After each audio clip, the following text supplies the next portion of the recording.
our first episode of Playlog for 2026, which means we get to talk about our top 10 favorite indie games from 2025.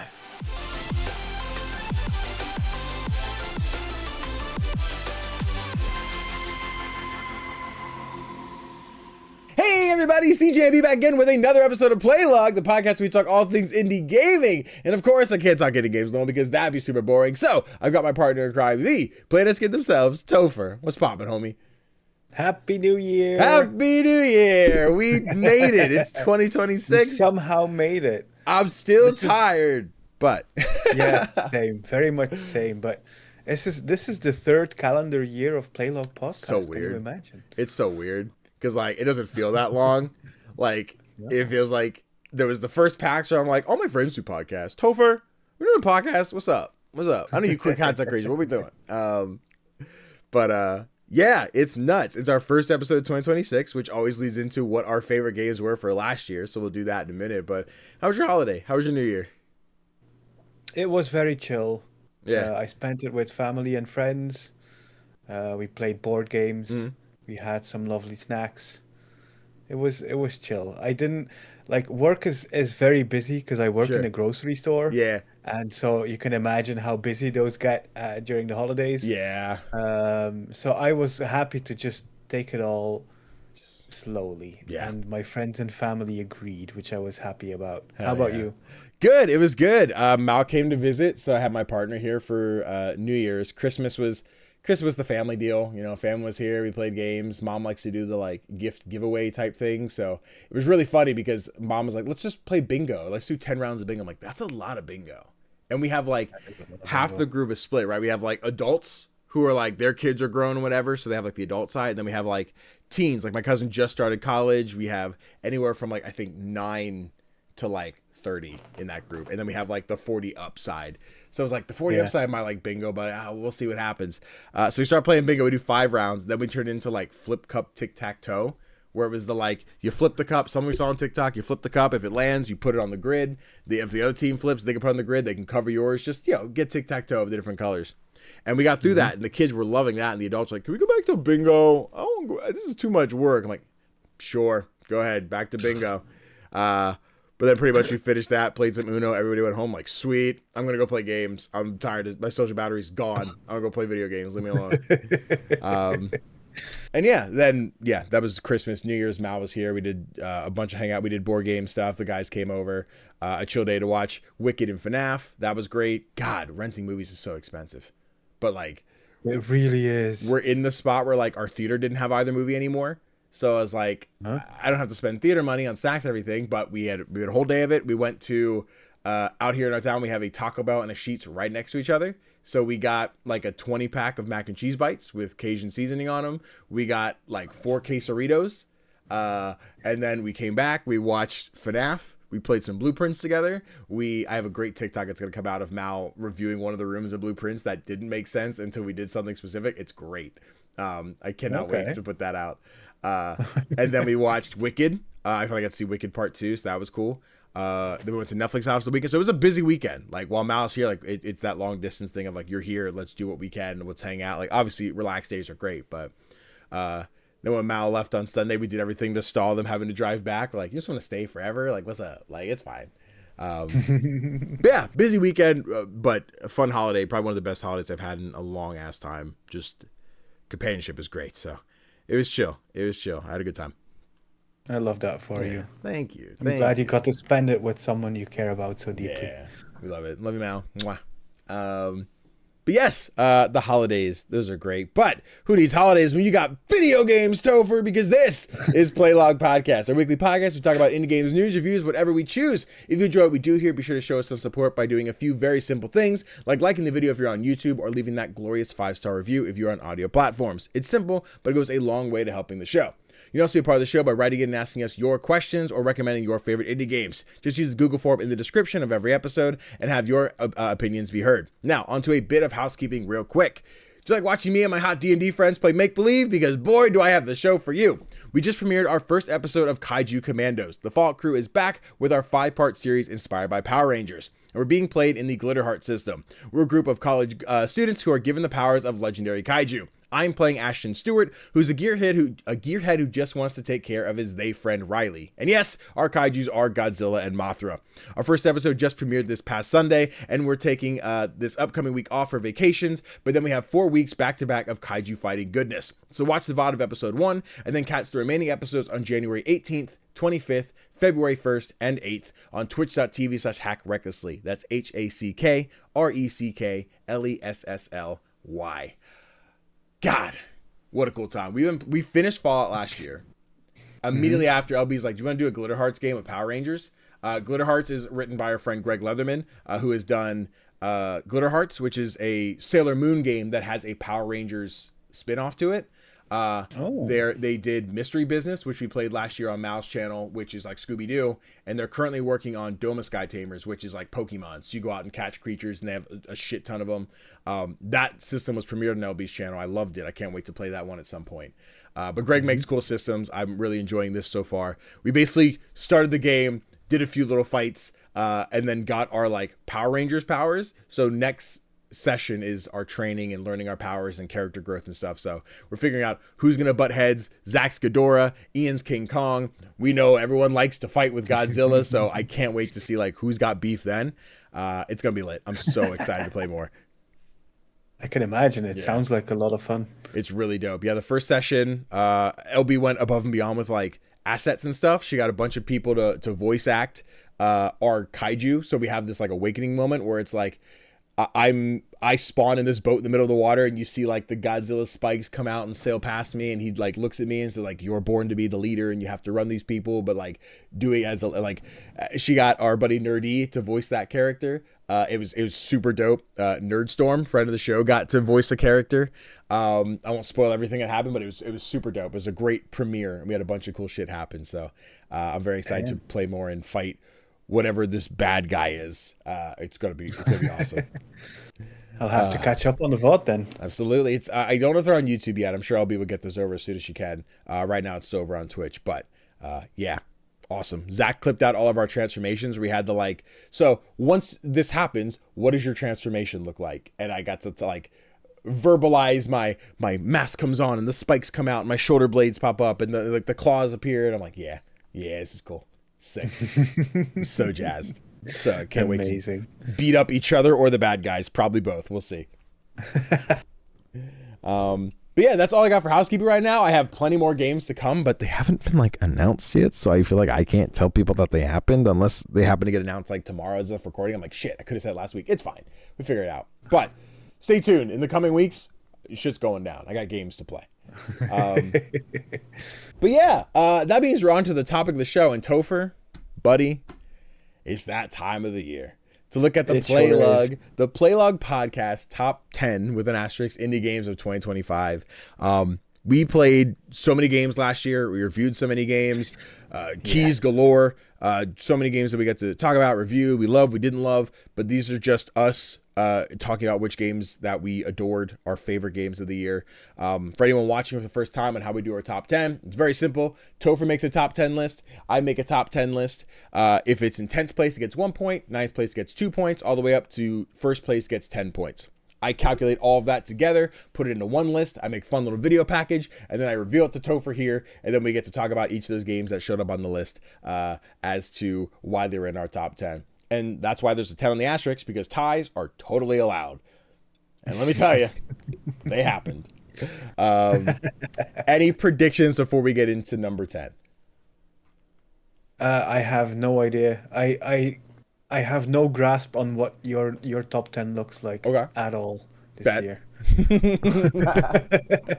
we had a few, before we get into that, we had a few like pings back and forth where I was like trying to change my list a little bit because we had some controversies take place with one of the game, and we'll talk about it as we get there, but it was like, we gotta take it off. I might make it lower. I'm not really sure what's happening. The team came out and talked about it. I'm like, that's totally valid. I understand.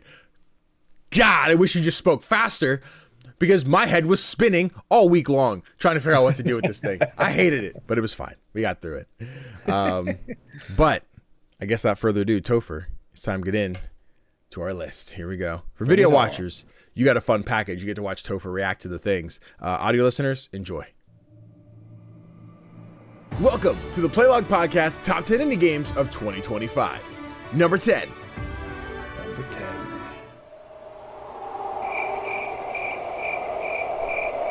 Oh, I can't hear the audio.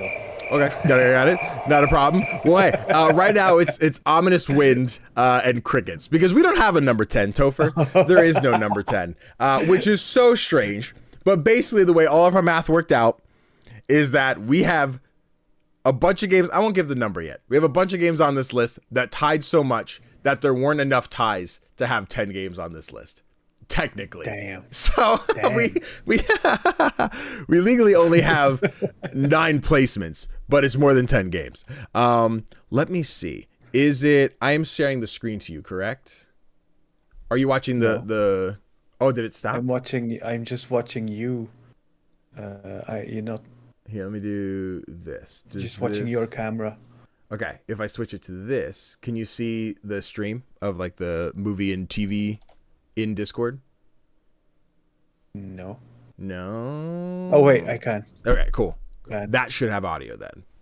Okay, cool. Sweet. All right. But we can get that to in a minute because right now we don't have a number 10. Timestamp.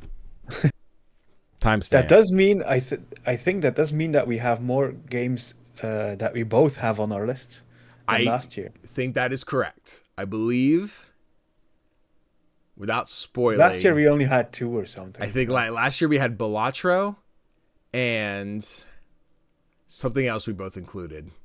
I cannot think of what that was. There were a lot of games last year. I can't remember. And now technically last year is 2 years ago. So I can't think that far back.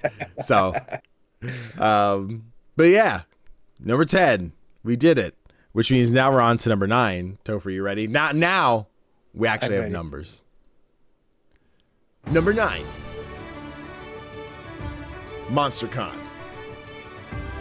MonsterCon, baby. Did not see that coming at all.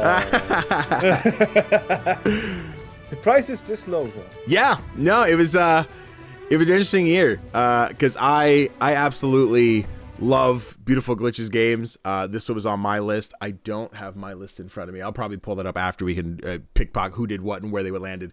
But yeah, I love MonsterCon. Every time we get one of these released, I'll gas about it. Strangely enough, it's just one of those years I didn't get to play as much MonsterCon as I normally would for a Monster Prom game. I think every year I have something to say about whether it's a road trip, camp, regular Monster Prom.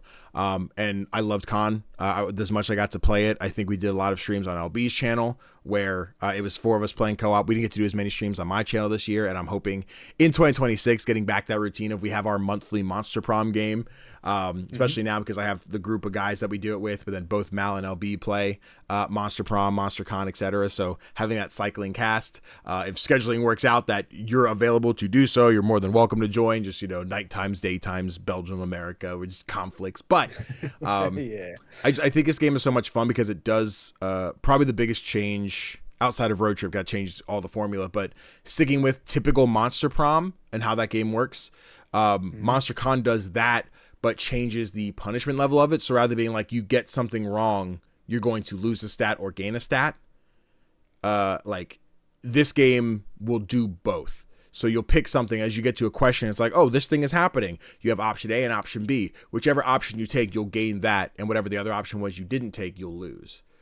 So it is kind of this, like, you can figure out a little bit better as opposed to what are my stats that I'm good at? Am I going to take the right thing? Oh, so bold or not so bold. It is, I gained this stat because this is where I want to build my character to. The new characters in this game are great. I think it's probably my favorite selection of new characters in any of the Monster Prom games we've gotten so far with Nico, Omen, and April.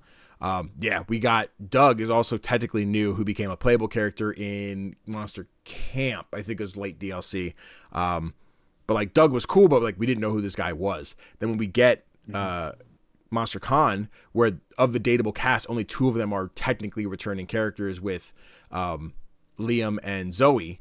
But then, yeah, having Omen, oh my God, you're so hot. The blue-purple Iron Maiden baddie, Nico, who is a mimic, who is a cosplayer. And I'm like, I love these characters. April is a content creator clown who is contractually obligated to show like one emotion. So whenever she has to show other emotions, they pop up as balloon animals. And like, that is the only way she's allowed to express because technically she's not doing it. They're such great characters. Damn.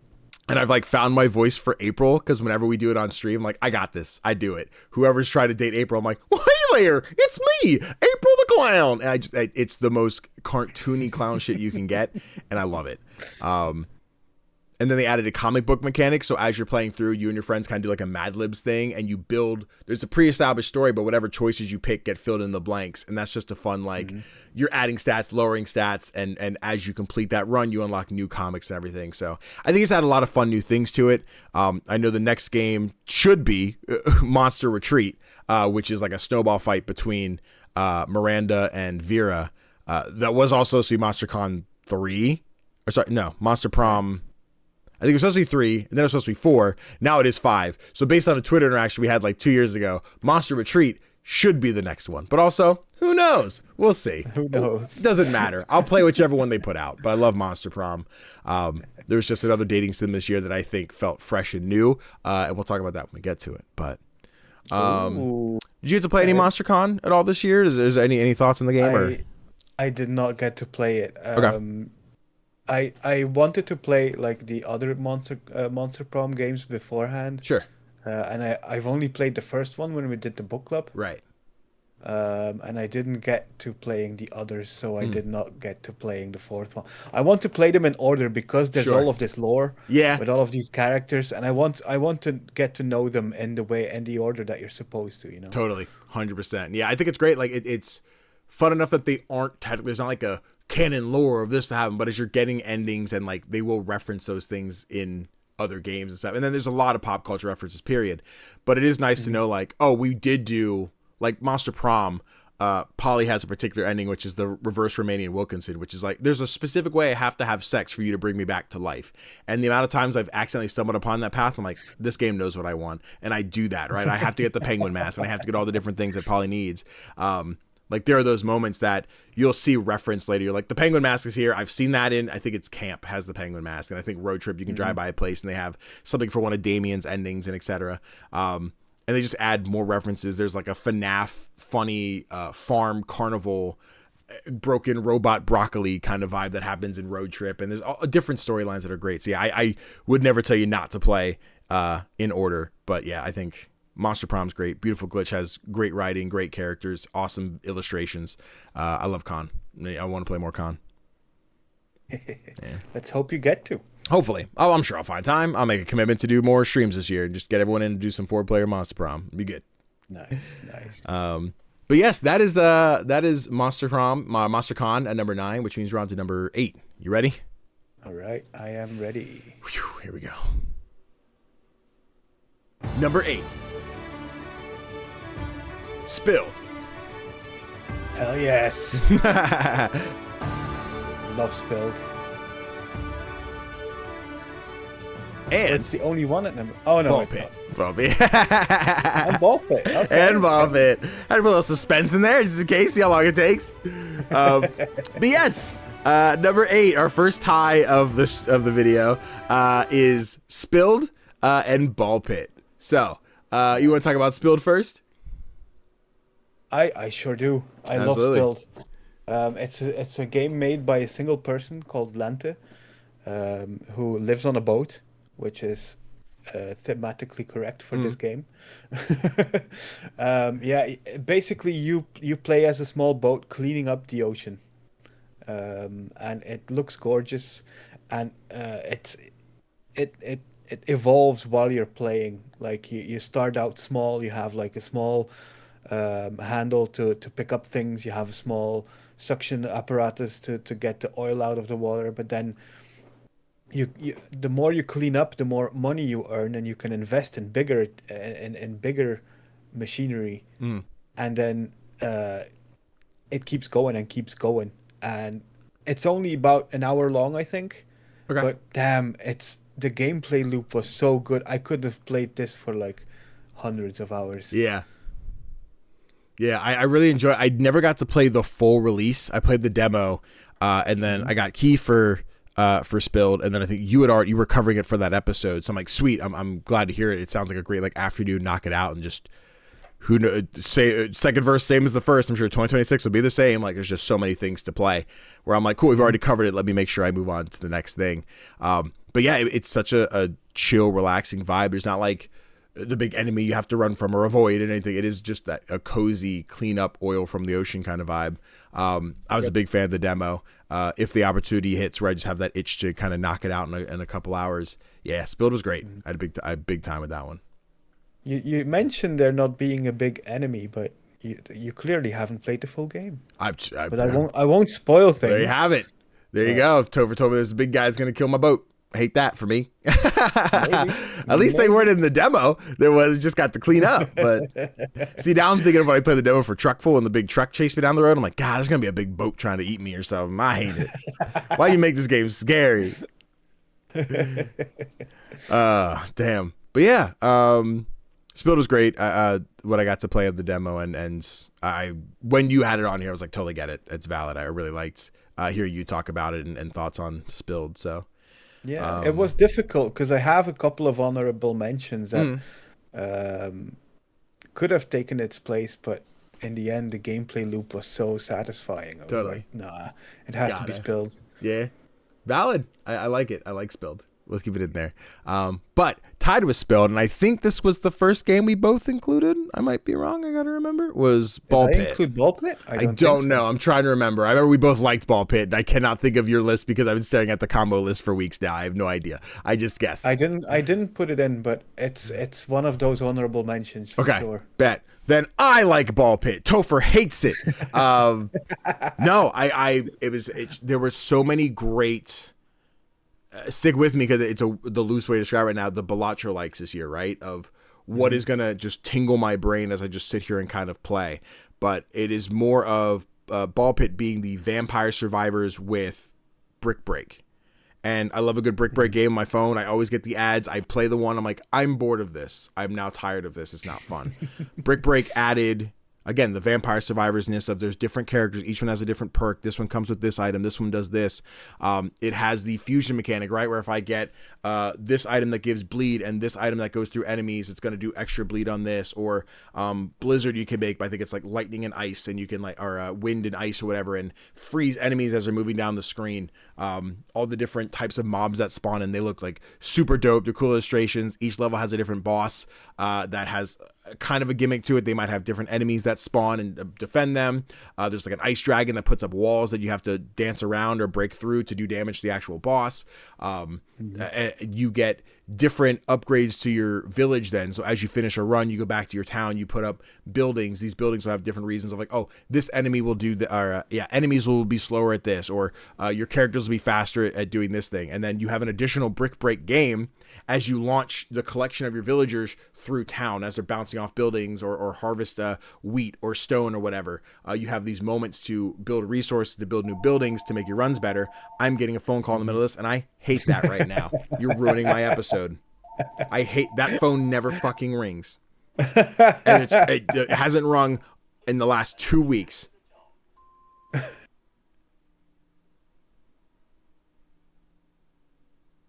Cool, it's silent. I'm going to keep going. That's annoying as shit.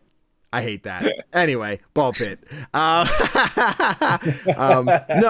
just there's so much to Ball Pit. And like I said to someone, I've not finished Ball Pit. I've done so much work into it. And then it was one of those, I'm playing it. This is going to be my, as I go on my Steam Deck game. And I remember I showed it to friends. Friends housed it. They could not put the damn thing down. I get it. I respect it. Chris has the platinum. I think Kanai has the platinum. I'm playing on Steam, so I haven't gone for the platinum. But I'm like, when I see this on sale, I'm picking this up on PlayStation and blitzing through it. It's just so fun. It's the addicting thing of this feels good to watch the numbers go up and getting to play with different powered characters and what they do. How can I play with that with what builds? I filled out my grid, but I can combine these two things because you can evolve and then you can fuse and those do different things. You're leveling items up. You get different items that go, oh, you'll bounce off enemies, or you'll make baby balls that will do more damage this way, or there's just so many different combinations you can build. I have the kits that I like, and I know other people do. So yeah, if you like Vampire Survivors, Ball Pit is the great one. This is Vampire Survivors done differently. And that thing where I talk about, I like roguelikes that change the formula. And then Vampire Survivors was a roguelike that changed the formula, and Ball Pit is another game that changed the formula on Vampire Survivors. So I'm here for that. It's great. Absolutely. It's it's a game like I played it. I haven't played that much of it, Mm. but when I started out, I was terrible at it. Yeah, Like my yeah. first couple of runs were so short. I was like, am I just bad at this game? Then all of a sudden it clicks, and the Mm. moment it clicks, you're like, "Oh my God, I want to do this again Yeah, and again and again," because it's so addictive. so much fun. And you can just watch the screen go absolutely wild with all of the things going on at the same time. Mm. But the game never like the gameplay never suffers from it. Like you never lose any FPS, No. uh, despite how much is going on. And it like this might be an understated thing, but I really like the visuals of this game as Yep. well. Hmm. It's so good. It's It's great yeah, game. I'm glad you put it on your list, so it Yeah, made it to the top 10. absolutely. Love Ball Pit. One of the many roguelikes this year that there's so you could throw a stick and you're gonna hit a cool roguelike that came out this year. And this is one of the few we've included on this list. Oh, spoiler alert. Um, but yeah, love Ball Pit. Ball X Pit, however you want to say it. It's Ball Pit. It's ball pit. Vet. Ready for number 7? Yes, I am. All right. Buckle in. Number 7. Consume Me. Consumi. I love that game. Mm-hmm. That sounds like there's something else coming. There sure isn't. Just number 7. Just Oh, okay. just Consume Me. It's funny because I'm sitting here, I'm like, I made them just a little bit longer to make sure we showed gameplay. I'm like, ooh, they might be too long. They all give the expectation that there's more, but also I kind of like the expectation that there's more. You're like, ooh, what is it? What is it? Nope, just this one. Okay, it's okay. exciting. Maybe some fun. But yes, number 7 is Consume Me. Tofr, this was on your list, so pop off. What do you think about Yeah. Consume Me? It wasn't on your list. It was not. It did not make my top 10. Damn. Mm-hmm. No, Consumi is an autobiographical game by a developer whose name I cannot remember right now. Jenny Jing, I believe. Jang. Yeah, Apologize if I'm that's butchering that. Yeah. About growing up and dealing with all of the things that you have to deal with as a teenager growing up. But it's presented in such a fun and adorable way. Like the visual style, like you could see in the video montage you just showed, is fantastic. It's colorful, it's bright, it's everything you want it to be. Yep. But it's the gameplay. Like everything in this game is basically a mini game. Whether it's the food that you have to eat, like you have to make sure that you don't eat too much, because then you'd grow fat. If you eat too much, then there's another mini game where you have to exercise. There's multiple games where you have to exercise even. Um, it's I don't know how to describe this game, because it's autobiographical. It's full of mini games. How does it make sense when I describe it like that? But Yeah. it all comes together so wonderfully. Yeah.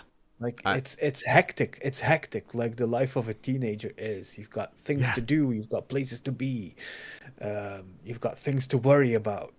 And Jenny has just presented this in a way that's accessible Mhm. to people who might not have lived the life of a teenage girl, and highly relatable, even if you haven't been a teenage girl.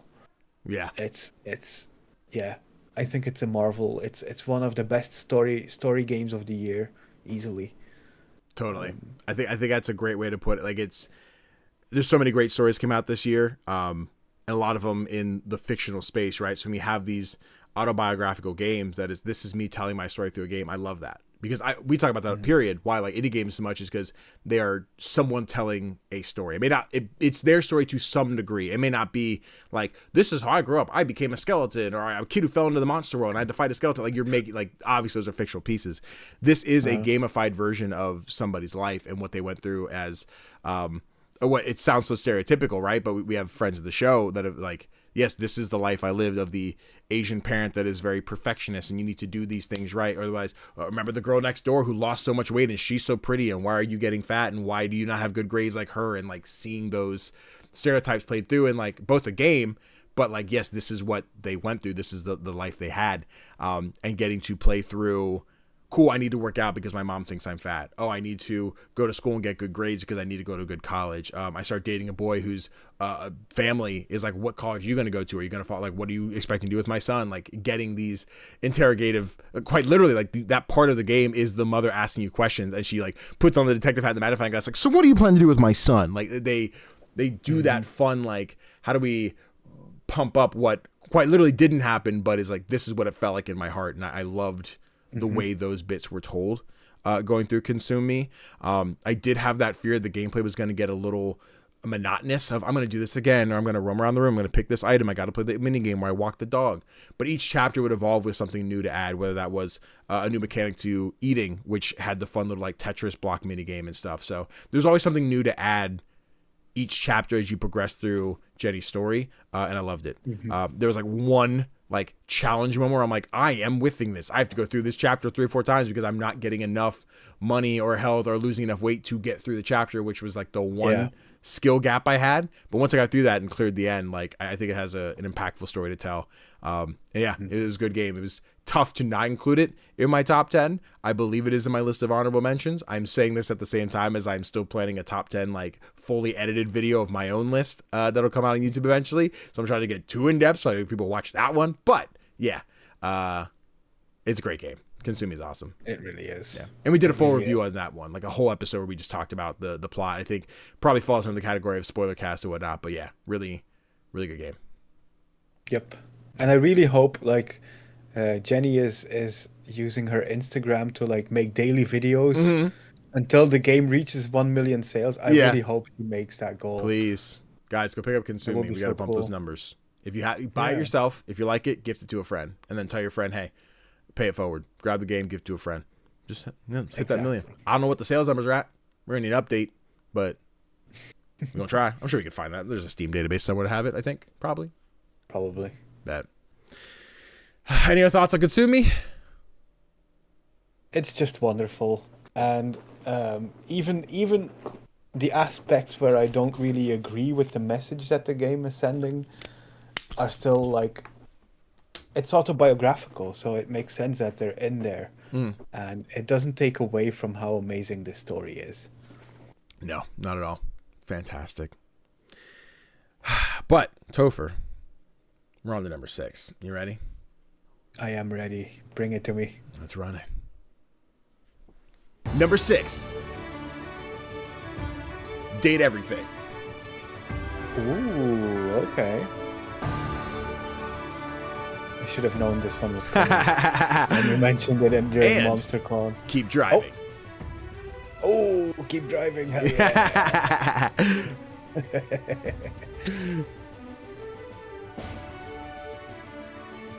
There you go. Number 6, another tie.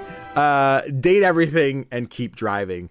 I can start this one to talk about Date Everything. I'd streamed this game, probably 4 or 5 times for like, I'm going to stream for 3 hours, and then I'm like, well, I'm already on the path. Let's just go for another day, and that turned into 2 extra days. And like, we'd had, I think the first day was like an 8-hour stream of Date Everything. This game has so much available to you, and I say that it is a dating sim. It is a visual novel. I know that is not everybody's cup of tea. That is not the game that's going to be like, oh, I don't get to play much. I'm picking dialogue options. If it's not for you, not a problem. I think what sells this game is the insane voice cast that it has from your video game voice actors, your Troy Bakers, your Matt Mercers, your Laura Baileys, pick your poison. They're probably in here somewhere. What I loved about that was me getting to meet characters that I know the voice actor, but I don't get to pick from them. Like, oh, I know this person. Like, I know the name Ray Chase. I know they've played characters that I like, but I don't have my own filmography in my head of who Ray Chase plays. But I know Ray plays Lyric, and I love Lyric in this game. Lyric is the book that is trying to write a novel, but what do we want to do? Then it turns into smut, and you're helping Lyric write smut, which is super great. And I love that. Lyric is probably, of the male presenting characters in the game, I think Lyric was my favorite. But then you have so much dynamic energy between the characters that interact with you, like as the person dating these pieces of furniture or what have you, but then between themselves, like some characters are dual characters with Harper and Dirk, who has another identity that I didn't get to meet, but the encyclopedia, I'm like, who's that? Why he looks so dapper? How do I get that ending? I didn't get that one. But like that's Laura Bailey and Johnny Young Bosch. So I get to listen to Black Widow and Ichigo yell at each other for whatever reason, but they have this toxic relationship. And I remember getting to the end of that one, and a little spoiler, but not really, but getting to the end of that storyline, and you kind of get to be like, you guys should stay together. You guys are toxic. You need to break up. And like my path was that they break up. And then immediately Harper's just like, hey, now that Dirk's gone, I kind of realize how cute you are. And I'm talking to my chat. I'm like, guys, I think I can fix her. And like, Danny, don't do it. Don't do it. I'm like, let me friend zone her. Let me friend zone her. We can be friends. Then she immediately gets a tramp stamp tattoo that's like friendship. Like now you get yours. You get your tramp stamp tattoo that says we're friends. Right? You want to get me on your body forever. I'm like, this is toxic. But getting characters like Sophia, who I'm like, God damn, like pin me to the floor, the safe that's the Dami Mommy, like going through all those different stories was great. I have so many great clips of that one. But then characters that like me growing as a person, right? And this isn't like a secret. Just, yeah, we talk video games, not sex life. But this past year, like I really started to dive back into exploring polyamory and having multiple partners. And Winifred is a character in this game that really is forward thinking when it comes to talking about polyamory. And I'm like, that was a very helpful character for me in like, there was a point in time like polyamory is me being like, I can't give this thing to my partner. So I need another person that they can date that gives them that. And in conversations or even playing with Winifred, it's not about, yes, this person gave me this and yeah, they may be better at this thing, but it's more about I have love to share from multiple people. And it's not necessarily giving it to that, like giving it to one person doesn't necessarily satisfy me is the wrong way to phrase it, but I have more love to share from multiple people. Right. And having LB in my life and having Mallory in my life and, you know, getting to talk with multiple people on a day and see what relationships they share, relationships I share with people. I think Winifred was a great moment that I got to play on stream. I'm like, damn, this is cool. I like having this insight, and I don't know how far they went in terms of like research and getting to like talk to like polyamorous people or you know, be that trans, gay, all across the board when it came to different characters in this game. But I think it gives so many different perspectives, different shapes, sizes, energies, sexualities, etc. that I think gave everybody on this planet who exists someone to look in this game and be like, damn, I see me. I see it. And I love that. Yeah. With over 100 characters, I could barely think I scratched the surface of this game as much as I played. And I'm like, I want to get the platinum, but I need to do a run where everyone falls in love with me, everybody hates me, and everybody's my friend. And that's so much fucking work. I'm going to need some kind of guide, but I'd like to do that at some point. But it's great. Loved my time with Date Everything. I want to dive back in at some point and really just go all out and find every character and have every interaction that I can. I think the game just fucks. It's an awesome dating sim that I think more people should check out if they haven't already. That's true. Yeah. I played this one as well. I didn't completely match up with it in the way that you did. Sure. Mostly because it felt a bit overwhelming. Okay, totally. There's just so many people. It's a lot.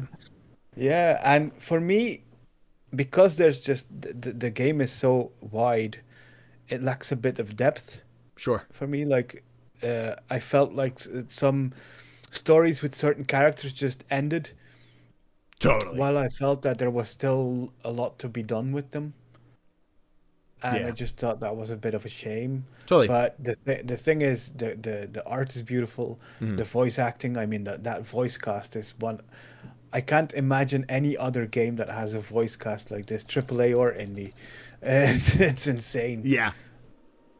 Having Ben Starr as the door. Dorian, that's me. Yes. I'm trying to find the voice actor. I hate it because I know exactly who they are, but I can't think of their fucking name. Lucinda Lavish, right? Played by Sarah Natachenny. Not. I do not know how to pronounce their last name. Sarah. She played Ash Ketchum. So like, yeah. Okay. But like Linda, there are definitely characters that have more time put in their story than others. Like I think, is it Wall? Is literally his name. Has like the easiest path. You walk up and he's just like, whoa. You're like, wall. I like you. Wall. You're dating. Yeah. Like that like I'm sure there's more to them that if you choose to go the other paths. The path I took to date them was literally like 3 options, boom, they're done, right? So some characters got so much more love when it came, like Harper and Dirk, Sophia, Lucinda Lavish being one of the big ones. Like she has so many different lines, right, where you can go and flirt with her and be like, it's just horny. This is just horny.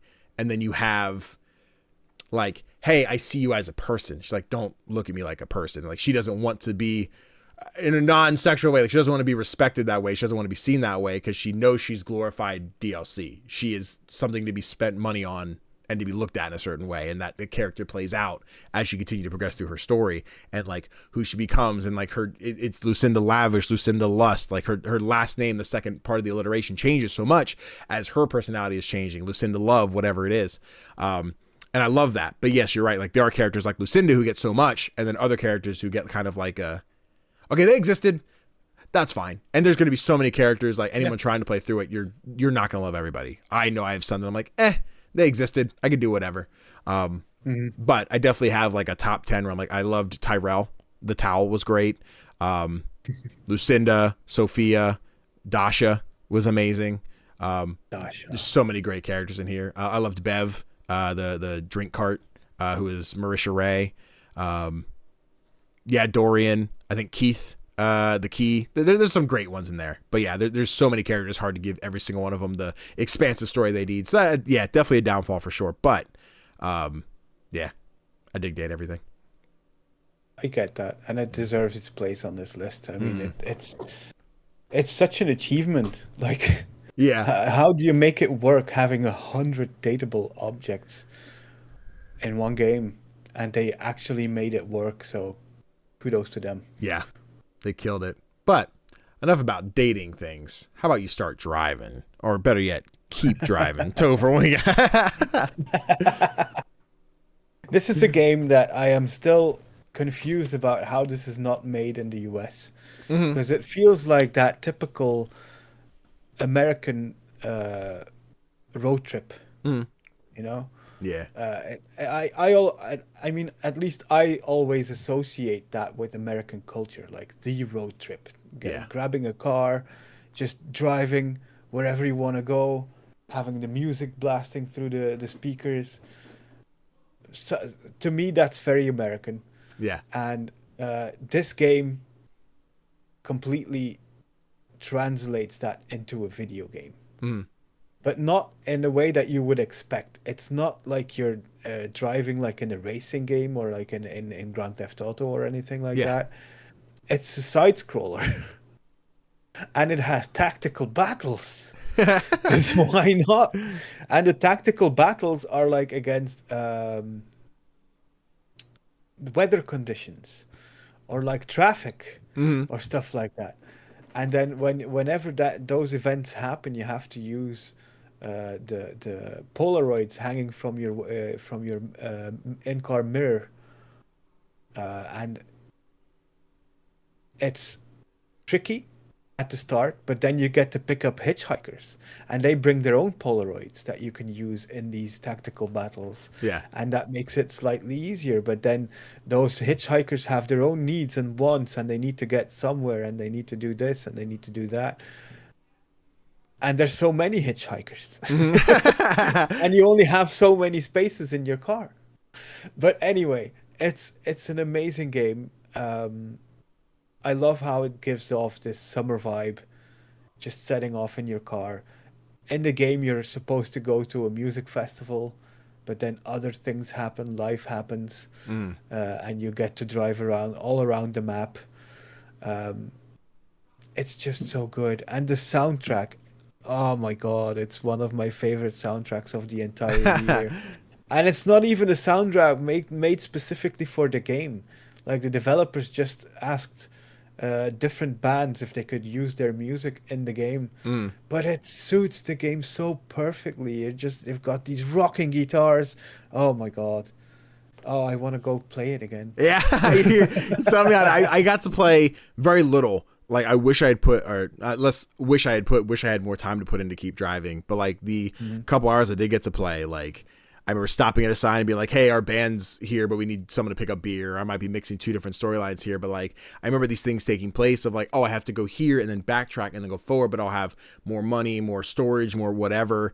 Stop at the gas station and replace tires because like these are fine, but it's going to be winter, so I need like snow tire, whatever different combination of things you needed for your car, being that upgrading it or your resources and everything. And then the combat being that like almost not a deck builder, but like kinda like you get different charms to play that do different things. And again, this is that ever so slight Balatroness of it. Like I have this charm that'll give me this when I do a certain thing and whatever.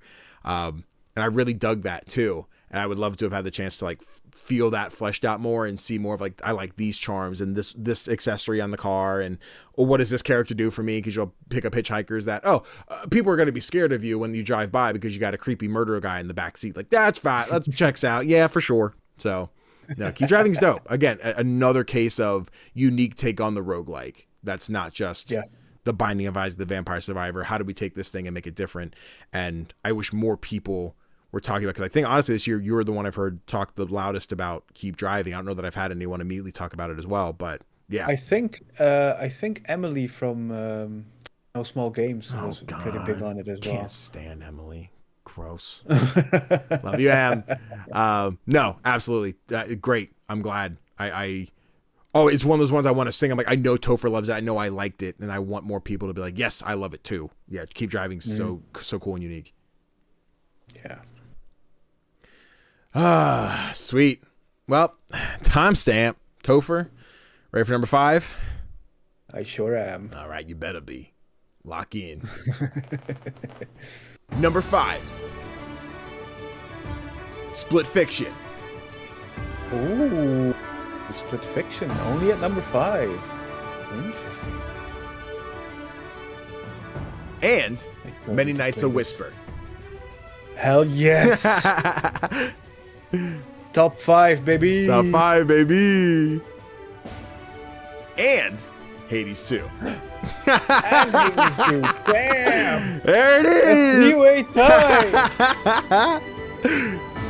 Is there another and coming? No, just 5. Yeah, so number 5 was a 3-way tie. Split Fiction, Many Nights a Whisper, and Hades. I think Hades is one that we both had, if I'm correct. Yeah. Yes, and then I think we each had the other 2 separate. So if you want to start with Many Nights a Whisper, out of Split Fiction, then we can talk about Hades together. Sure thing. Many Nights a Whisper is a game about the pressure of having built up to one moment in your life and then having to live through that single moment. It's about an hour and a half long. It's made by Selkie Harbor and Deconstruct Team, who I love, both of them. It tells the story of this girl who has been training to simplify things, to shoot a fireball into like this goal. And if she succeeds, then all of the wishes of the villagers come true. This is an event that happens every 10 years or something like that. And that's a lot of pressure. Sure. Especially because aside from training for that moment, you also get to decide whose wishes would come true and whose wouldn't. Because the villagers will come up to you. You can't see them. They just put their hair through a wall, through a hole in the wall. And then you decide by chopping off their hair or not chopping off their hair, whether their wish is adequate enough. I don't know if that's the right term. That sounds right. That's how I picture it. Yeah. So you get to decide, and then the people walk away. They don't react to you denying them or accepting them. They just walk away. And this builds up to that one final moment, that one evening. You've been training for this for 10 years. In the game, you've been training this for 1 hour. But the thing is, you get one shot. And the save file has been deleted. So it's not like you can miss the shot and just load up your save again and immediately try again. No. If you missed, you've missed. And if you want to try again, you'll have to play the whole game again. but good God. It's so good. And like basically with any Selkie Harbor and Deconstruct Team game, the writing here is just fantastic. The wishes are so interesting because there's like very, very universal wishes where they're like hoping that they're wishing something good for the entire village or the entire world. There are people who are just making very selfish wishes, even petty ones. Mm. But the thing is, it's still up to you whether or not you want to give them that chance of seeing their wish come true. And it's so interesting to think about because you only have a limited time to decide whether or not to grant their wish. And it's interesting to watch back on yourself, to look back on yourself and be like, why did I deny this one? Or why did I Yeah. accept that one? It's so interesting. And it's an experience. It lasted 90 minutes maybe, but it has stuck with me for the entire year. I love it. It's this definitely come up multiple times. Obviously, when we reviewed it, when there was probably an indie spotlight where it came up again in conversation. Like you've talked about it a couple times this year, and I dig it every time. Where I'm like, at some point, I like to dive into it and get that experience, that hour of like, what does this look like in practice, right? Like you've explained to me and I totally see the entire image, but like, how does that hit me, right? When it's like, I've listened to this guy talk about, I need this thing for my family, or I need this thing for me, versus like, I just hate the dude down the street. He pisses me off. I wish he would die. You're like, yeah, I could take a shot for that. Like, you know, obviously I'm making up stories. I don't know what the actual options are or what people come up to you and ask for. But like seeing who wants what and what's more important, and like wanting to be like, practice my shot, to know that not only am I giving someone the chance that I'm going to take the shot for you to do your thing, but if I miss, it means nothing. Like it's irrelevant. So knowing that there are so many stakes to it, I'm like, interesting. That's gonna be tough, but I'm here for it. So yeah, I enjoy listening to you talk about May Night's a Whisper, and I think it sounds like a really dope one. I'm glad it made your top 10. Oh, absolutely. This one was never like it, ever since I played it. I knew for sure that it was gonna make my top 10. Yeah, dope. Another game that I knew was going to make my top 10. I just didn't know where it was going to fall. Split Fiction. Fucking damn. I love this new version of Haze Light that we've had for the last 7 years, I think it is now. Because we had Brothers, Tale of Two Sons, which is a great game. I think it's a good game, but I think it feels like a fairly generic co-op game, thinking about the era. But then you hit things like A Way Out, and then It Takes Two was the Game of the Year winner. Split Fiction was a game, as I looked at it when they announced it, I'm like, this is cool. I don't think it's going to hit me the way It Takes Two does, just thematically. I'm a sucker for the Honey, I Shrunk the Kids, little guys in regular size world kind of deal. So It Takes Two had a special place for me. And then Split Fiction starts slow with the character development. I don't think they're as, like, the two protagonists are as strong as the protagonists in It Takes Two. But fuck, does it do so much to jump between all these different versions of fiction, the different types of fantasy, the different type of sci-fi, as you're doing one person story. You're in the future doing this highway chase scene. You jump over to be like, oh, cool, we're going to tame baby dragons. You jump back over and you have, we're turning into these robotic balls that have to do different kind of puzzles and everything. Every single chapter adds new types of gameplay that is, we're playing as ourselves, like as people doing XYZ type of mechanic, or then we jump back over here, we have this new weapon or this new thing, and each person plays a little bit differently. You have the dragon, one that spits acid, and one that turns into a ball and rolls through and breaks walls, and their stories growing as these are two very different people not falling in love. It's not that kind of narrative, but by all means, write your fan fictions. But seeing like how they grow to one another and find out things about one another. What is their family dynamic? What, you know, oh, I understand why you wrote the story that you did, because in your story I got to see this thing and I don't know what that means, but then later you reveal this and like, that explains this from earlier. I've said all year, and I try not to spoil the end, but there's a thing at the end of the game and like the final fight where I'm like, how the fuck did you do that?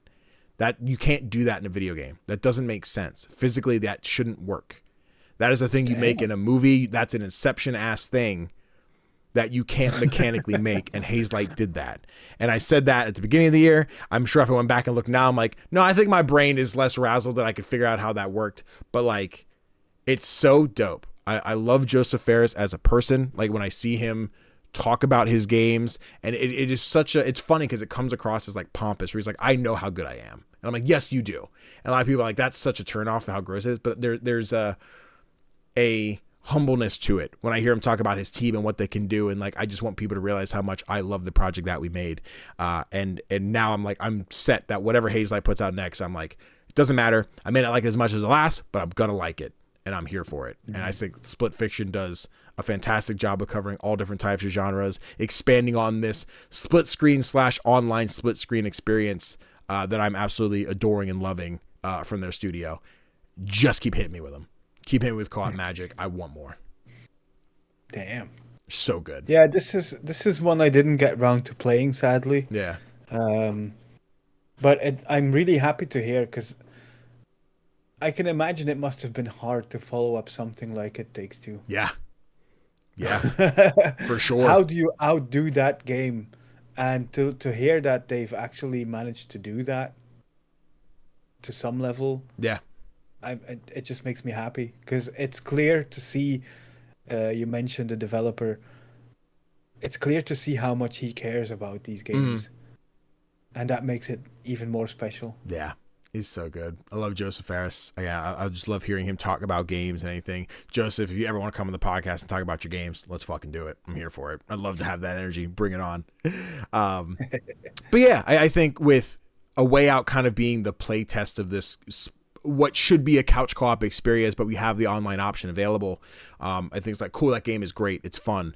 And then I think It Takes Two and Split Fiction are not even a case study more of like, hey, you're going to like this one more than this one.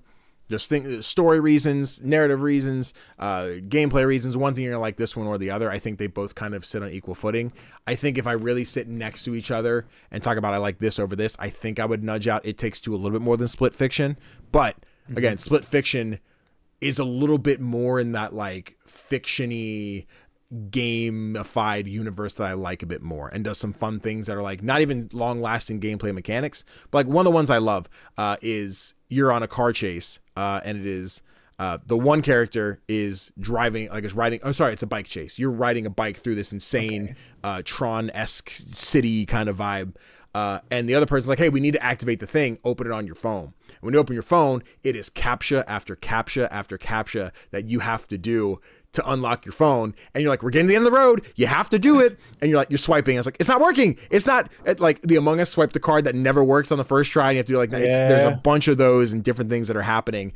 And it's just this funny but stressful moment of like, I have to get this done, but I can't match the image to the thing. Or it's like, oh shoot, I got to get the password for my email and copy it over and do it. Like, it's such a goofy thing that happens so quick and spontaneously, but it is fun. And then every level has multiple side levels, and that adds another new type of gameplay, which like one of the strange things with people who complain about like boss fights in games, sometimes you get to that final boss and they add a new mechanic. It's like, oh, I did the whole game without this, and now like I have this. It just feels like either something I gained that I'm never going to get to use again, or it's like, oh, I have to now learn this new mechanic, and that's usually a pain point with like finding a reason for the final boss. I think this game being so dynamic in every single section you go to, having a new gameplay mechanic, it's never over, like, it's not over challenging. It's just check out this new thing you have to do or you can do. I think it's really fun. I say that after watching LB and their partner Ren play through it earlier this year, where there was a flying level where you have to fly through rings, and watching Ren struggle to do that and LB struggle with the driving. I'm like, I get it. It's tough. It's okay. It's fine, guys. But it is so dynamic. There's so many different things, and I think it just makes the game never feel stale. So, okay. Does it have anything as traumatic as the Princess Cutie scene from It Takes Two? Because I'm still not over that, by the way. No. Okay. No. But okay. Kinda. God damn it. I would say I did not leave Split Fiction going, I have to go buy this stuff. Damn it, I left it upstairs. I showed Mal this weekend. I have the cutie plush where, spoilers for It Takes Two. This is your warning. If you don't want to get spoiled, it's about to happen. We rip the ear and the leg off. They're Velcro. So you get the plush and you rip the ear off, you can rip the leg off and everything. It is referenced in Split Fiction. So I don't think it doesn't have its own original cutie kill the thing kind of. There's a very strange one, a very weird thing that I won't spoil for you that I'm like, that's weird. That's really creepy that we're Okay. doing that. Not in like, oh God, this is uncomfortable, but uncomfortable within a game, right? Like, ew, gross. Okay, fine. Yeah. But yeah, I think hard to top the cutie massacre of It Takes Two. Yeah. That was horrible. But we talk about those. We still got one more, number 5, which is a crazy thing to say. Hades 2. So we both played Hades 2 this year. Interesting one to include, right? Because I think if you asked us a year, like May last year, and we're talking about early access and how that looks of like, oh, a game came out and everybody loved it, but we don't include it for Game of the Year now. But now we talk about it next year for Game of the Year season, right? Where like it's been in early access, it's in 1.0. Does it still have the staying power? Do people still love it like when they did when it came out, you know? So I'm interested in your thoughts on Hades now. I think you only got to play it 1.0, right? Yeah. Yeah. I bought it in early access. Yeah. But never got around to playing it. But yeah, I'm glad I waited, I think. Because like, what can you say that hasn't been said about Hades 2? Mm-hmm. It's just more of Hades, but even more beautiful and even better gameplay. Yeah. Even better music. And even more hotties. So many, oh my God, so many new hotties. Oh my God. Fucking Nemesis, dog. Oh my God. Yeah, I haven't played that many hours of it. Sure. That's why it ranked quite lowly on my list. Mm-hmm. But still, when I'd only played for like half an hour, I already knew like this game is so polished. It has to be included, right? Yeah. Totally. I think what's so interesting with Hades, right? I played it on launch day last year. I was out to brunch with my dad. And I got the Twitter notification from Wario64, like, Hades 2 available now. I'm like, no, it's fucking not. Shut the fuck up. And then I bought it on my phone, went home and played all night. Hades 2 is great. Hades is great. Like, the Supergiant has found a formula. Not that Bastion and Transistor aren't. Those weren't my speed. Hades is there. Like, Hades 2 expansion, Hades 3, whatever's going to happen, I'm here for it. Like, I like Supergiant's roguelike systems and everything. And what's great is that you mentioned like 1.0 and be like, it feels so polished. The early access was that. Like, if honestly anything in early access, it was more like, oh, some art's not finished. Like, that was the weird thing of like, oh, this is early access, but it's really not the vibe of what early access is. But like, Charon didn't have art. Some of the side people you'd meet that were like, oh, cool, they give me items and stuff. The Artemis of areas 2 and 3, right? Of like, oh, they didn't have art. But like, as they did that, and then DLC was coming out for early access, right, where they added Ares from the first game is there, and I still haven't unlocked him in my run because I have to get to a certain point in Olympus, and I can't fucking get there because Ben Starr, you fucking suck in this game. I hate you so goddamn much. You're a fucking asshole. But Prometheus is so fucking cool, but Jesus Christ kicks my teeth in every time. But like, there's so much awesomeness in the character designs, the boons, getting the build that you want. I have it set that every time I do a run, I pick up Hecate, not Hecate. What's my fire grandma's name? I keep going to say Fire Grandma. I love her. She has one that anytime I do attacks, I recharge my magic, and that's like my build where I'm like, oh, if I don't recharge my magic, Hestia, Jesus, got it. Hestia, I can recharge my magic, so I don't worry about magic at all. Sometimes I'll level up because I'll get, oh, I prime and no way. I'm going to lose my goddamn mind. I'm talking about Hades right now. I'm going to lose my fucking mind. Answer the phone, please.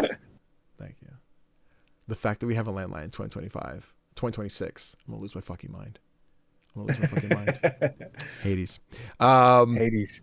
But yes, there's so many different builds you can have and things you like. And for me with Hades 2, I like Zagreus as a character more than Melanoe, but I like Melanoe's kit way more than Zagreus. I love the gauntlets in 1. The fact that the 6th weapon is kind of the closest thing we have to the gauntlets, I really dig it. Across the board, like any weapon that I have in Hades 2, I would take over anything in Hades 1. I just love the gameplay style of it.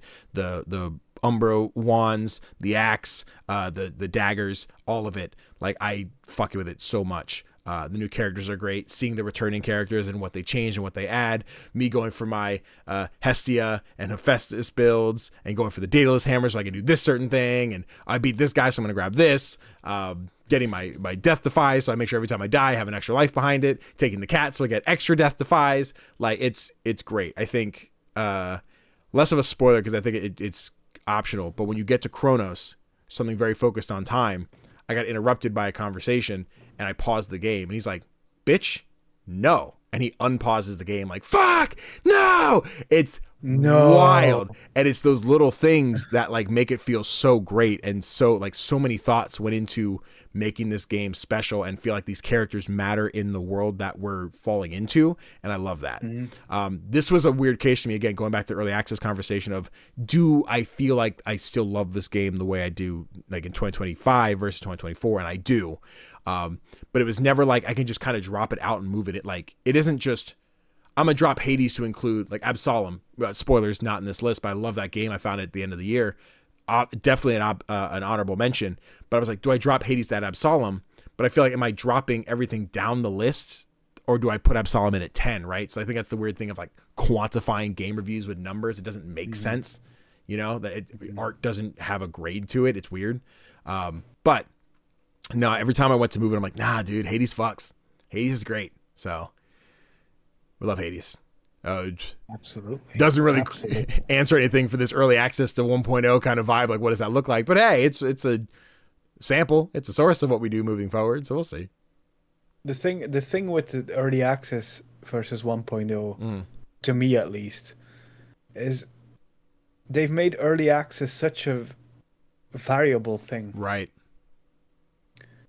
And we can't let that hold us back from picking these games. If we've loved these games, if we've loved the time we've spent with these games, then why not include them in lists like these? Yeah. Listen, I'll do it. I'll take it. Whenever we get to any kind of award show, we're like, hey, early access, I'm like, that's understood. Totally understand. Not a problem. But we also have a best early access game category. And as we go into 2026, where I think Repo, Pow World, and something else big are supposed to hit their 1.0. We're going to see what that looks like. I think it's going to be a big telling year for this early access type of move. So TBD. But now that we spent like an hour on number 5, you ready for number 4? I sure am. Sweet. Let's switch over here and run it. Number 4. Wanderstop. Wanderstop. That game warms my heart. And Slots and Daggers. Slots and Daggers. I love this game, dude. I did not see that coming. We love it. Number 4, Wanderstop and Slots and Daggers. Both played Wanderstop. It was not on my top 10, but I do love Wanderstop. So do you want to start us with Wanderstop? Sure thing. I'm surprised. Like, I remember earlier in the year you were like, "This is gonna be in my top 10," and then at one point you started doubting that. I did. I was really curious to see if it didn't make the list in the end, but I guess it didn't. But hey, at least I put it high enough. Yeah. No, Wanderstop is just what an experience. It's a game that's not gonna be for everyone. Sure. That's the first thing I can say about it, because it. At times, it almost doesn't feel like a game. Right. It feels more like an experience where you're playing as a warrior who's going through burnout, and because of the burnout, she ends up in this quaint little place inside a forest where Boro and his tea shop are, and just Boro alone would make it like. Would rank this game in my top 10. I would. I love Boro. I loved your cosplay of Boro. That was pretty good. But yeah, she has to she doesn't have to, but Boro invites her to help around and just take her time making tea for people and meeting the quite strange people that come to this tea shop. And it's just delightful. And at the same time, it's so representative of what it means to go through burnout. It gets painful at times. It gets really, really deep into that feeling. Like I felt very seen by this game, having gone through burnout myself. Yeah. With both the better moments, but also the absolute worst moments. But in the end, I wish I had had a Boro when I was going through my burnout. Totally.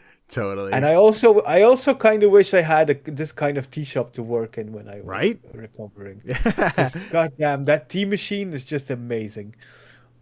Yeah, I would hate to have to climb that ladder every day, but no, I echo everything you said. I remember Wanderstop started as a weird one for me in the case of having the conversation about burnout, because I got to play the preview build. Both Dave Jackson and I were playing it. Jenny sent us early access keys, so we had to check it out, which is the whole like first chapter. Then we got review keys for PC, so I got to play the first chapter again.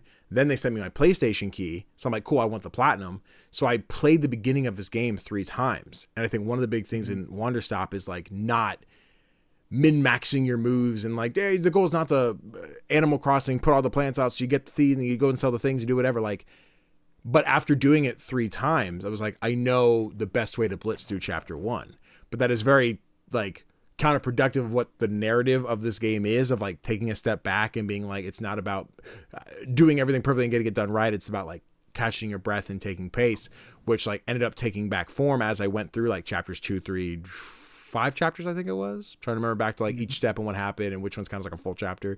But like, yeah, going through the story and seeing like how people react, and not just like you as the protagonist, but like, the extra characters come around and like, hey, I'm going through this thing, I want to do it. Like, you're going to relate to some of them. Some show up to talk to you once. They're like, oh, I don't like tea, and then leave. And like, there's the one like darker chapter that's like very short that happens really quick. And there's a really cool character shows up that you get no story of. Like, they're here and they leave. You never get to make them tea. They're gone.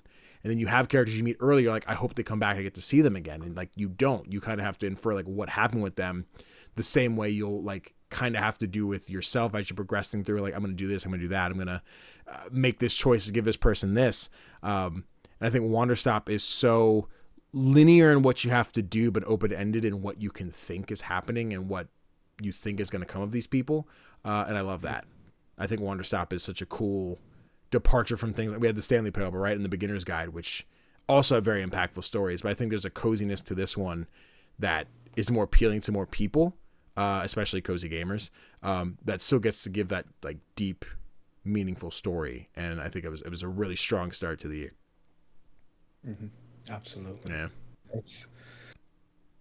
I was kind of hoping we would get more of this game. Sure. But I completely understand why they don't do that. Yeah. Because it wouldn't fit the vibe of the game. Totally. But yeah, I might go and replay this one. Actually. Ooh, I see you. Run it. Yeah. Go for it. I special case, right? Because I got the preview package and everything.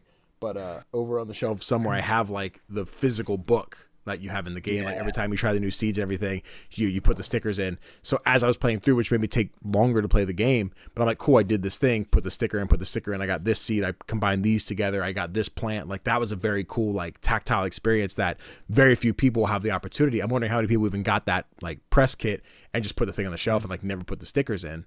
Like, I feel like that's a very unique experience I got with Wanderstop, which, like, now as I'm talking out loud, I'm like, ooh, I did not include in my top 10, but I do have a special take with it. Like, how does that, I don't know. But, no, it's definitely an audible mention. As I was capturing this footage for this stinger, right, to talk about Wanderstop, I was like, Mal, I think you'd really like this. I was telling Mal, like, what Wanderstop is, and Mal has access to my library, and I have to be like, hey, this is embargo. We're not, like, make sure we don't touch these things or show people we have these games, but, like, has access to play a shit ton of the games that I own. So I was like, I think this would be one that I think you would enjoy. And I like to see if Mal gets around to Wanderstop and gives that a shot, because I think it's one that they'd really appreciate. Yeah, I can see that. But Danny, you have to tell me about Slots and Daggers. Let's talk about. I did not see this coming. The better number 4, baby, Slots and Daggers. Nah, this game fucks.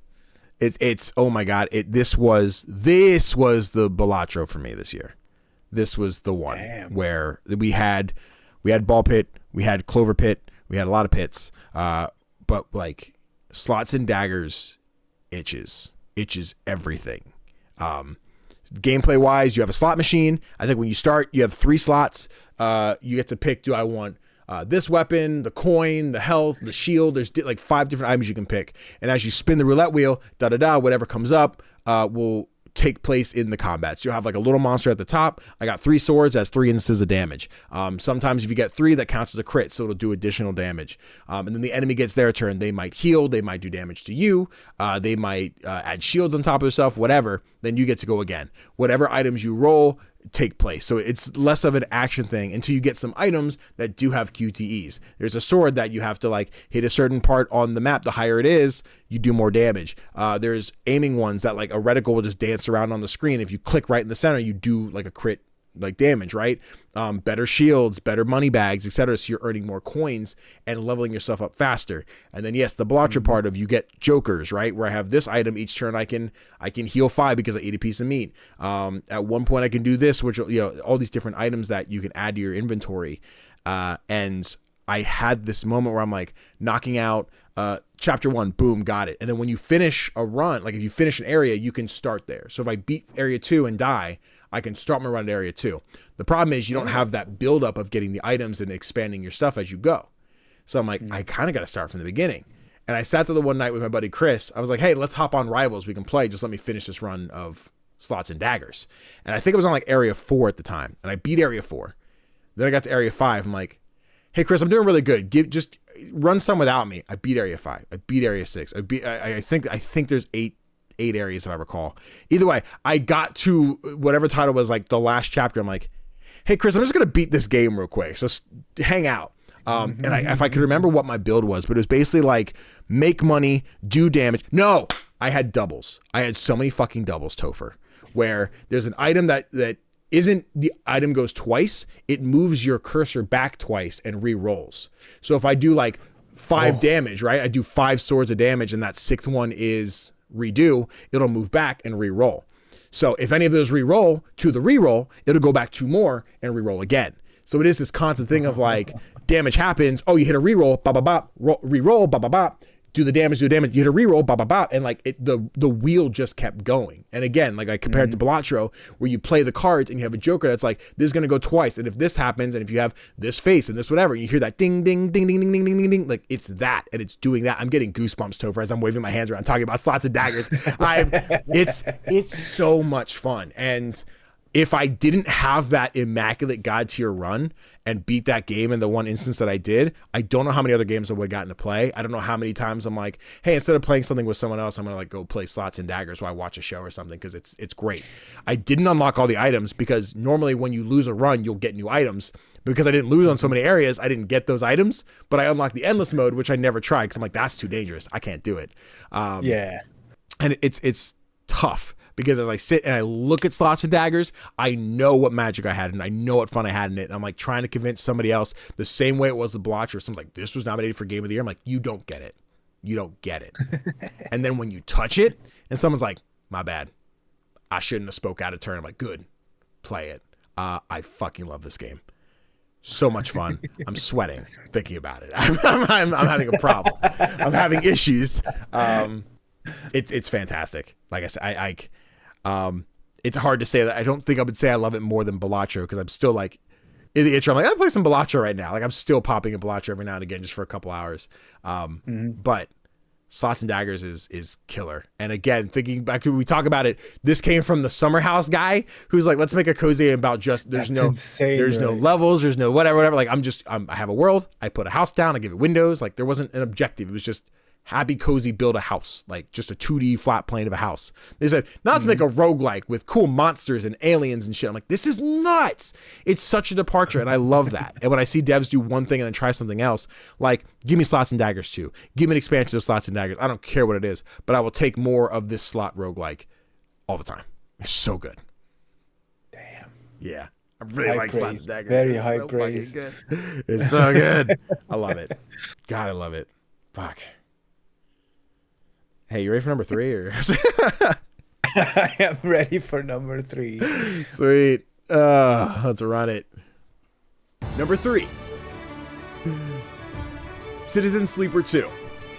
Hell yes. Citizen Sleeper. Always a classic. Always a classic. And Moonlighter 2.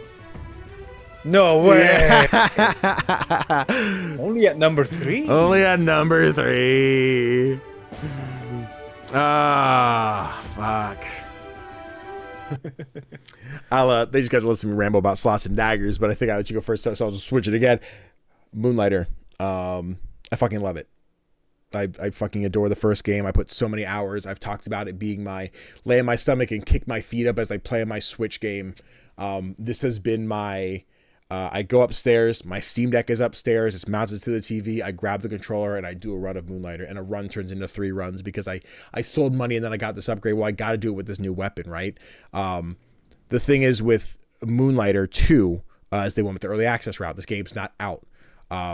It is not on a level of Hades where I'm like, this game is done. There's so much polish. There's still a lot to add. They don't have all the levels and everything. But what is there, there's so much content. There's so much to play. There's so many different, there's 4 different types of weapons to try. As you level up I can sit here and do a 2-3 hour like TED talk on the differences of Moonlighter 1 and 2 because they're so similar and so different. But it is, you have quest givers who are like, hey, I saw this treasure hidden on this map. If you go and find it, you can bring back a recipe. They give you the option to craft a new spear. I started this game using the gauntlets because they're so good. I love fast combat. But then I got the spear. The way they changed the spear in Moonlighter 2, I love so much more than 1. Where it is, that is a lot more of run and dash and stab things. This is stab, stab, stab, but every time you stab, you drop a spearhead. Then you use your special, which all the spearheads that drop lift in the air and then fly back to you. So if an enemy's in between, it's just ding-a-ling-ling-ling-ling. And then if you get perks, they're like, oh, your special attack does bleed. And then the bleed will do additional damage because of da-da-da-da-da. If a bleeding enemy is hit by another instance of this, they'll explode. If you explode, you give bleed to other, and like, it's that stack of roguelike of different things that'll happen, and one attack does 9 different things, which like makes a run so good when at the same time, just the wrong enemy that is like juking around you or does the right hit, that'll take your health down to nothing. You have to waste all your potions. You're just, I gotta leave. I have the option to pack up my bag and leave right in that combat as opposed to stay and fight it out. But I want to stay and fight it out so I can get the new items to then go back and sell in my shop and do the cozy part of the game, which is put the thing on the shelf, mark a price. Someone's like, that's a good price. I go on, I do the thing, and I go back and get more stuff. Moonlighter, the loop of Moonlighter is like one that I adore. And I talk about how much I love Shovel Knight and Cuphead, and I do, and I know the world loves Shovel Knight and Cuphead. And Moonlighter is the one where I'm like, I know it's like my 3rd favorite, like in this list of indie games that I love, but it's my favorite in the uniqueness of it and being like, you haven't heard about Moonlighter? Sit down, my child. Let me have a conversation with you. I adore it. 2 is doing everything I could have hoped for in terms of my enjoyment, my satisfaction. It changed so much that like I should have been nervous, but like, oh God, this isn't what Moonlighter 1 was. But that itch is still there. Everything that changed is changed for the better. Visual style, give or take it. I love 3. I've fallen in love with the visual style. I still love the pixel art of 1. I said 3 there because I was looking at the number. I love 2 and the visual style of 2. I still prefer the pixel art of 1, but I still think this looks great. This looks awesome. The combat changes so much more with it being in 3D and giving different dynamics and stuff.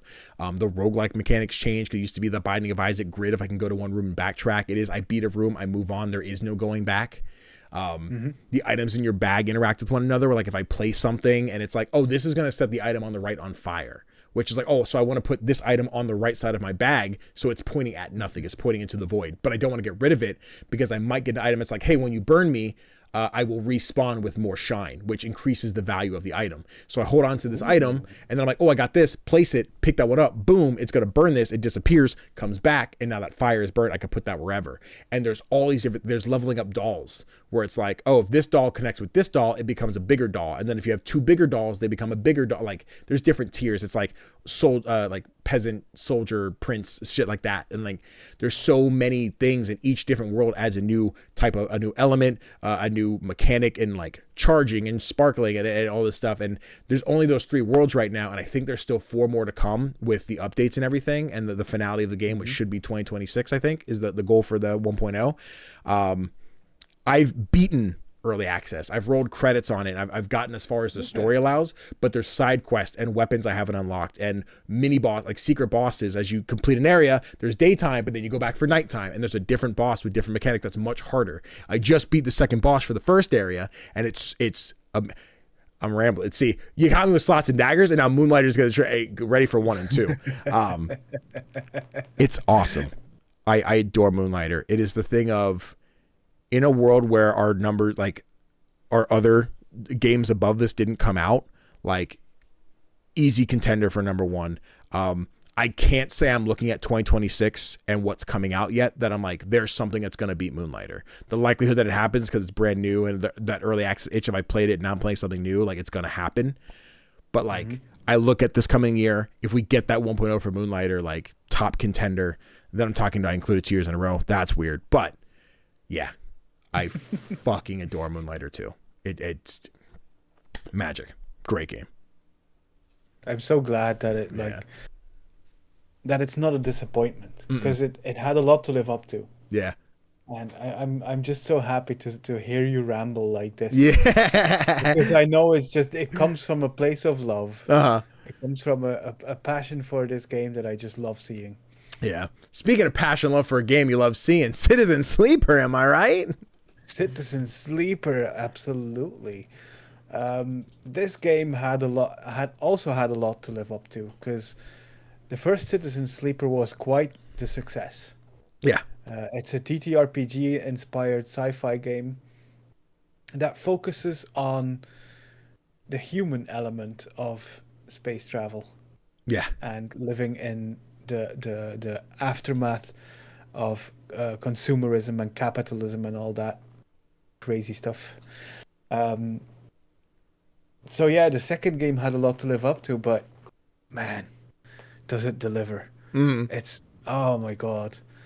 There's some major differences to this game compared to the first one. Like in the first game, you're stuck on Merlin's Eye. Yeah. And the entire game takes place on that space station.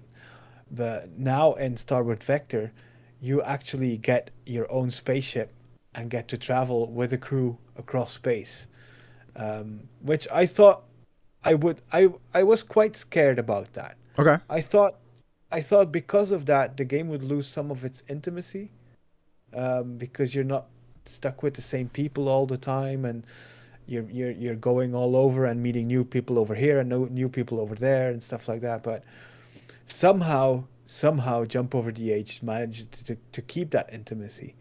They just expanded it to more people, which is pretty insane. Yeah.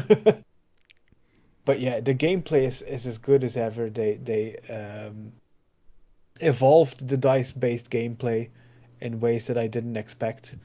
The story is just so well written. I've gone on and on about Citizen Sleeper and how well Jump Over the Age's writing always is.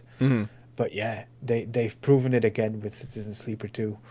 The graphics aren't an upgrade, but the game didn't need a graphical upgrade. Right. Like the visuals are beautiful. You've got the 3D models of the ships and the places that you visit compared to the 2D models of the characters that you interact with. Both stunning. The soundtrack, phenomenal. Like, it sounds similar to the first game, but not like it's copying that game's soundtrack. It feels like you're in the same world as the first game took place in. And I think that's pretty impressive to achieve that without becoming repetitive. So yeah, Citizen Sleeper. It's. I had a hard time not putting this in first place. But that's just, yeah. We'll see with the quality that's still to come. Yeah. But Citizen Sleeper definitely deserves its place in the top 3. It's totally valid. Fair. I'll take it that sequels to some of our favorite games being in our top 3 is a pretty good win for me. So I'll take it. That's true. All right. Now, Tofr, we're on number 2. I think this will be very telling where we look at this and you'll end up knowing what our number 1 is. So I need you to keep it locked in. But Okay. It means we're on to number 2. You ready? Yes. Number 2. Repo. Hell yeah. I played some last night. Nice. And Clear Obscure Expedition 33. Ooh, number 2. Number 2. I'm guessing that's my fault. A little bit. Yeah, so number 2 is a tie of Repo and Clair Obscure Expedition 33. I'm not mad at it. There's something universally funny about seeing these two next to each other, and that's no shot at Repo. I just think as the year went on and seeing everyone talk about Claire and Repo being like the friend stop, there's two polar opposite things, and to be tied on a list is amazing. Because I think if I recall, the way this works is one was my number 1 and then my number 10, and then we flipped it, so it was your number 10 and then number 1, I believe is how that so the math added up that our number 1s both bopped down to number 2, which is great. You want to start talking about Repo? Oh, absolutely. I've been wanting to play games with other people for most of my life. I've never had gamer friends. Like gaming to me has always been a very singular hobby. It's something that I do by myself. Maybe like back in the day we do like split screen multiplayer. Sure. But that's way back when I was a teenager. But since then, it's always been just me. But then I found some friends. One of them became my best friend. And we started hanging out online. Mm-hmm. And we played some games together, and we had some fun.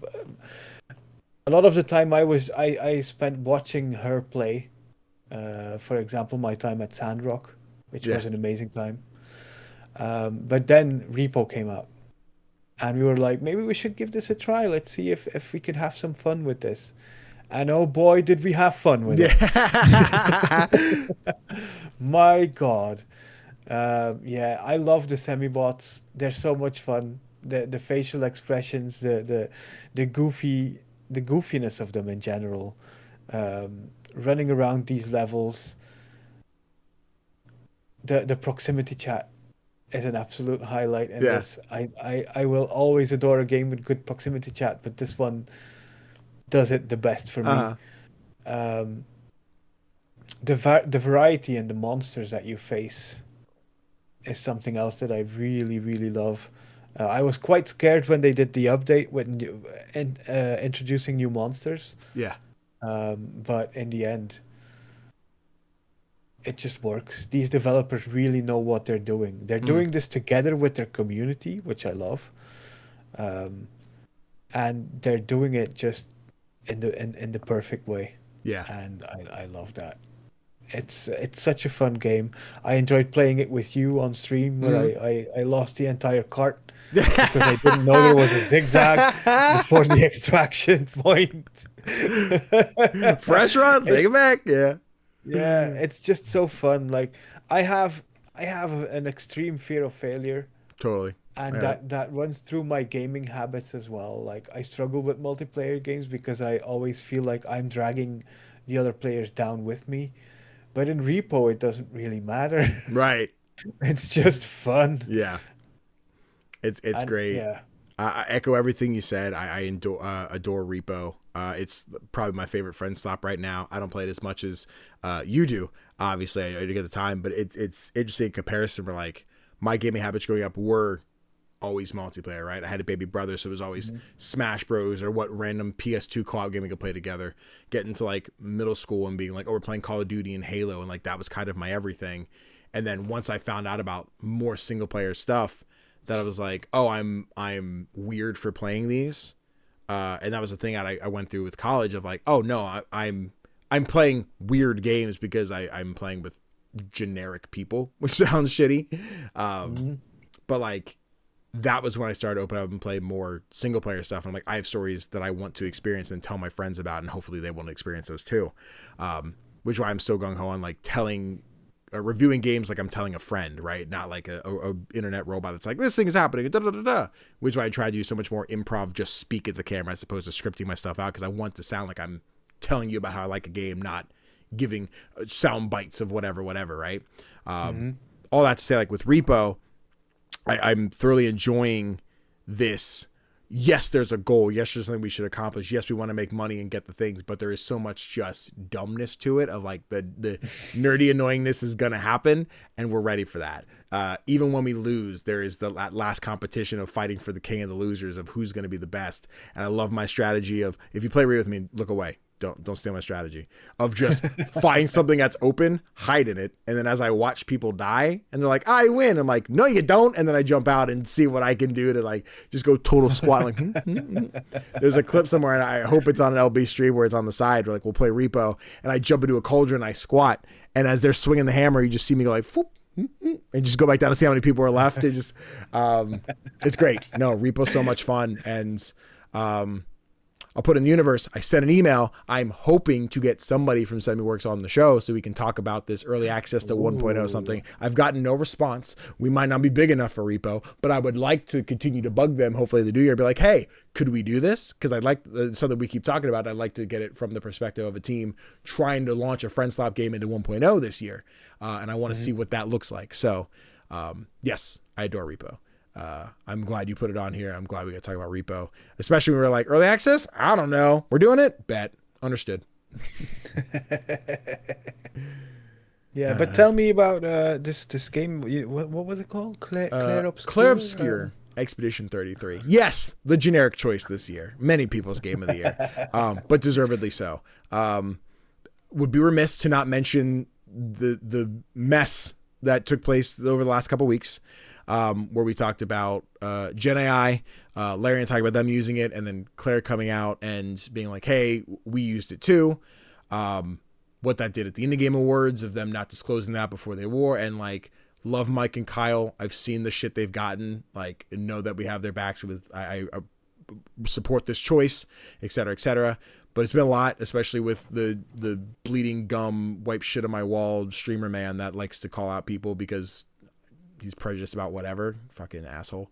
But yes, going in, having this game is the one I messaged you about all break, right? Of like, I think I got to take it off the list. I can't support Gen AI. And I even had conversations people like, what's the big deal? Like it came out of the game. Like, yes, but the assets that were being made for that version could have been made by a person. So we went to a computer and said, make me some generic art that I won't use in the end, but like, it still took jobs away from somebody. It used the resource of this plan and everything. And I think the more we just say, oh, it was only one poster. Oh, it was only two posters. Oh, it was in the game, but we took it out right away. Oh, it was in the game for a month. Oh, it was in the game for a year. Oh, we put it in there, but it's only the one item. Like, that slippery slope of us just justifying Gen AI is why games are going to end up sucking. And as someone who loves games and loves the masterpiece we get behind them, the more we decide to just back Gen AI is a problem. We can't do that.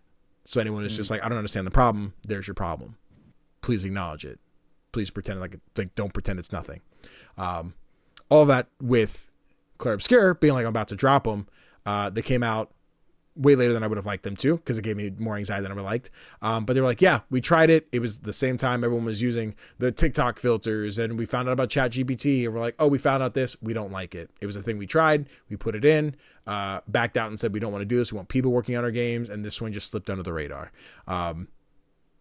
So I couldn't hold fault, as I said. I'm like, I remember using the Gen AI to be like, what does this indie game character look like in anime? I'm like, totally get it. I see it. And I couldn't sit there and hold a prejudice to that degree. Assuming that's all fact, assuming they're not lying to us, I have to trust Clair Obscur, Sandfall, etc. All that. The game. I fucking love Clair Obscur. I think every time we talk about turn-based games, period, I talk about how turn-based is not my thing. If it's not Pokemon, if it's not Persona, I don't like it.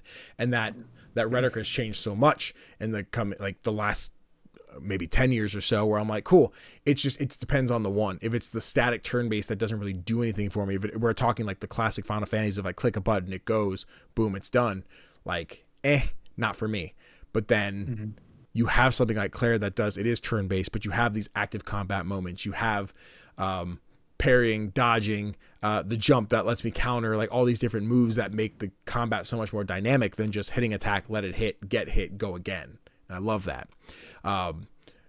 I'm gonna have so much more to say about Claire when I get to my actual like top 10 video and like how I felt about some of the characters and the narrative. And I think there's amazing storytelling elements of, we set the expectation by starting in a very grim setting. We watch, it's not a spoiler, the Gommage, which is once you hit a certain age, you get Thanos, you die, you dust. Like the game starts at 34. Anyone who is 34 or older dies, right? So you're seeing this youthful world of people trying to figure out what to do. We don't have adults, right, of how to solve things.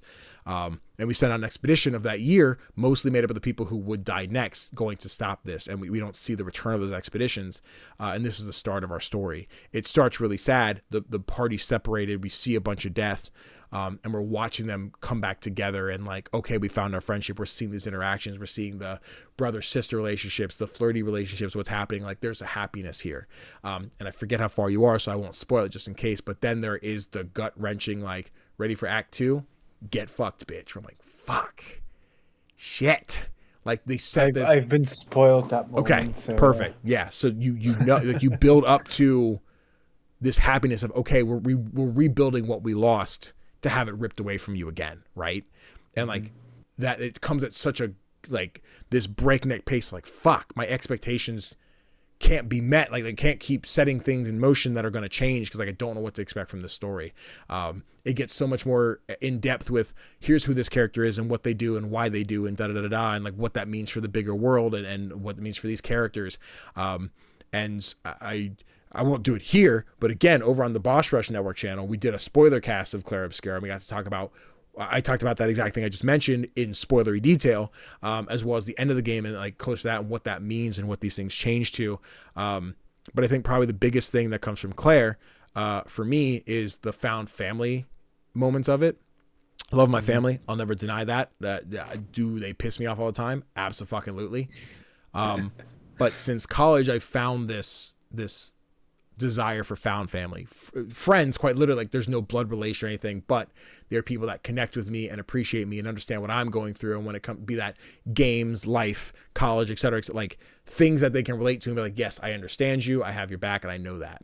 I have blood family that not just couldn't understand that because they're not in my shoes, but would refuse to. They'll be like, you're just not doing this right. You're not understanding. And their refusal to try to understand is one of those big things of why I think found family is so important. And why I think, yes, you should love your family if you can. Every family dynamic is different. But I think the reminder in Claire Obscura that you are meeting friends and family that for the most part in this game are not blood related. And like, how do these people connect and what are they, like, who do they back and who do they care for? I think was a very touching thing for me. And knowing that I have people like you that I meet with every week talk about indie games, people I have like Mal and LB, people that I have Chris Kanai and Connor that I play games with or watch anime with every week, that it's just like, yeah, do we butt heads all the time? That's what family is. But at the end of the day, it's like, yes, these people understand me more than a lot of other people would. And I am really expanding on what the game actually talks about, but I think like the heavy focus on that found family is why I end up loving so much of Claire and feel so connected to people. And then Monoko's theme slaps is probably the biggest reason that game rocks. But yeah, I could just whole dissertation about why I love Claire Obscura, why everybody should love Claire Obscura. I think we had that moment of it swept at the Game Awards, and yes, there's a conversation we had about should it be nominated for more than like 2 or 3 things. Yeah, it feels weird to take away the opportunity to win because hey, it is a meaningless competition at the end of the day. And yes, as someone who loves indies, I agree that all the indies should have a spotlight because I think Blue Prince didn't win anything at the Game Awards. I think Silksong and Hades each got one thing. So like it is that, yes, it sucks that these games that need the love. And then you have people like, I think it was The Escapist, and I'm hoping that that's the right one, who make up fake fucking articles about Blue Prince. And God, I hope that person got fired because fuck you. You're such a dick. Do you know what I'm talking about? What the hell? No. So after Claire got taken away from the AI shit from the Indie Game Awards and they gave it to Blue Prince, Escapist was like, well, Blue Prince is all AI, so they're going to have to take the award away again. And like, no, it's not. You made that. They literally just wrote an article to say Blue Prince was AI. And they had to re-edit that article and be like, sorry, we don't know what that person wrote. That is not true. I don't know why that went out. I'm like, yeah, fuck you. But of course, it's going to be the people who saw it first and said, AI, oh no, not Blue Prince. And now they're never going to touch that game because AI, when it's not true. So Damn. that was a very frustrating thing that took place over the break. There's your indie news for the day. Fuck the Escapist, I guess. And I really hope I'm picking the right thing. Otherwise, I'm doing this exact same thing where I picked the wrong thing. But I'm the Escapist is what's ringing in my head. I think it's the Escapist that made up the fake article. Okay. Double check before you go write any angry tweets. But yes, that was a very frustrating thing because, again, as we make this list, not talking about blueprints, still, yes, I think it's been AI has made gaming very complicated. It shouldn't have to be, but I think AI has made this world complicated. Oh yeah. Bring it to not harp too much because we started on number one to talk about in the games we've been playing. Bruce Straley from Naughty Dog was on Kind of Funny recently, did an interview about Coven of the Chicken Foot, which was an upcoming game announced at the Game Awards. And he was talking about, like, yes, we use AI like as the robot, the character in game, the AI of the character, right? And now AI is so synonymous with generative AI that if you say like, oh yes, the AI, like, you use AI, like, no, not. It's like they have to come up with new terminology, but like, we didn't use generative AI, the AI of the character, like, that's what it's been in games forever, and that's what that means. But now AI is so problematic in the thought process that it means something else when it's not what they mean. So it's a very difficult time for developers, I can only imagine. So if we could just throw it away, that'd be cool. But that would be cool. Yeah, it's a complicated thing, which is why it was so complicated when it came to picking Claire for like a number one spot on my list. And you got to watch the rapid descent into what the fuck is happening of all that. But yeah, I love Claire. Any thoughts on Claire? You played it too. I only played it for a couple of hours, Sure. so I'm not as high on it as you are yet. Yeah. But I can also see, like, from the start of this game immediately how special this game is. Yeah. So I had to include it in my top 10. I only gave it 10th place. I'm guessing as I'll play more, I'll probably regret putting it in 10th place. But Sure. it is what it is. I didn't have the time to play more of it this year, sadly. But yeah, I definitely want to go and play more of it now with the thank you update as well. Yes. Yeah.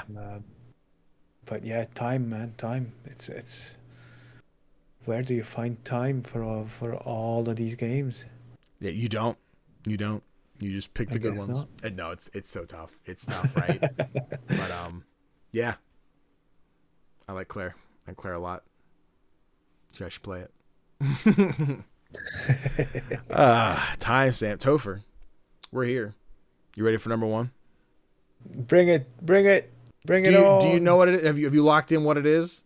Or you're just like, I think so, unless it's a tie. It's definitely not. Okay. And finally, number one in the Playlog Podcast 2025 Game of the Year, Dispatch. Hell yes. Hell yes. If, like, my list was my number one and number two slot were basically both my number one slot. Totally. So fair enough. Yeah. I'm happy with this.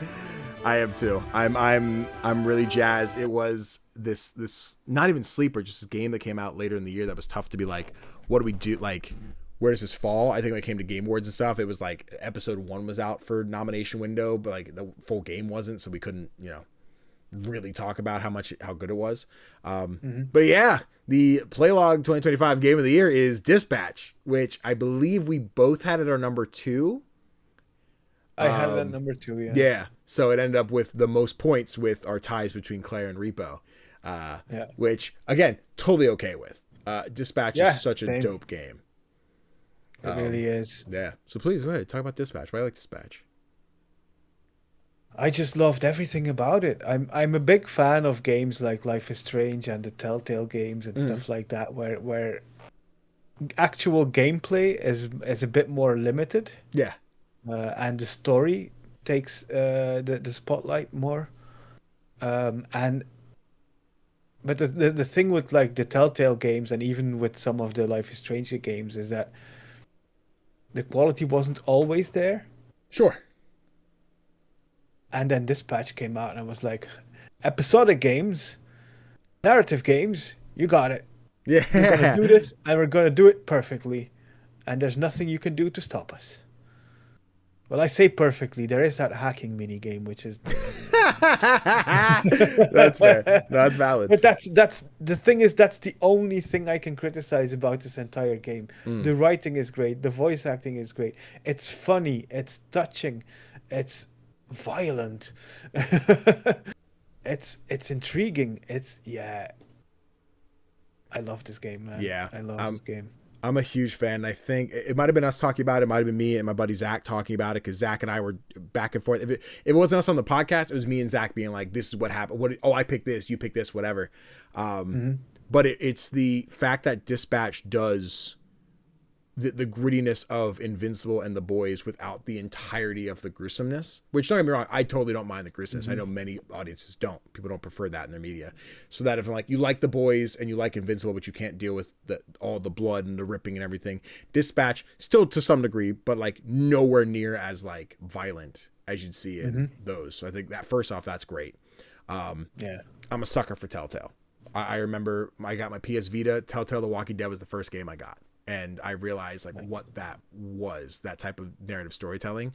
And yes, as you go back and think about the clunkiness of Telltale proper, like what those look like. But I fell in love with every Walking Dead game, The Wolf Among Us, the Telltale Guardians, the Telltale Batman games, the Telltale. I'm not even a big Game of Thrones guy, but Telltale Game of Thrones is awesome. Like there's so many great stories that Telltale tells. And now that we have an iteration of Telltale coming back, which I think they put out The Expanse, which is a show I've not seen, and we still don't know what's happening with Wolf Among Us 2. It's kind of a like not really sure what's going on with Telltale. Ad Hoc is literally a team of people who worked at Telltale initially, and the improvements from what we've seen a Telltale game be to what the modern Telltale game is with Ad Hoc, fucking incredible. I start to finish. I've just finished my second playthrough the other day, capturing footage for something. I ended up taking all the other choices, and at the end of the day, like the choices aren't too different. It's not like, oh, I picked this, but I picked this, and like it doesn't change a whole lot. There's some major decisions that matter, and those will change parts of your gameplay. But I think the characters are also lovable, even the ones that I'm like, I don't like this character as much as the rest. Like we talked about Coop versus Sonar, right? And like I like Coop. Coop's fine, but I think personality wise, like Sonar's so much more my speed.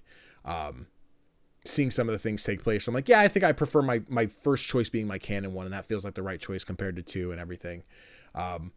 But yes, the cast is amazing. It's affiliated with Critical Role, so you have your Travis's, your Laura's, your Matt Mercer's. I think Matt Mercer kills it as the villain in this game. He's fucking amazing. Not that I expect anything different from Matt Mercer, but I think all these characters feel so alive.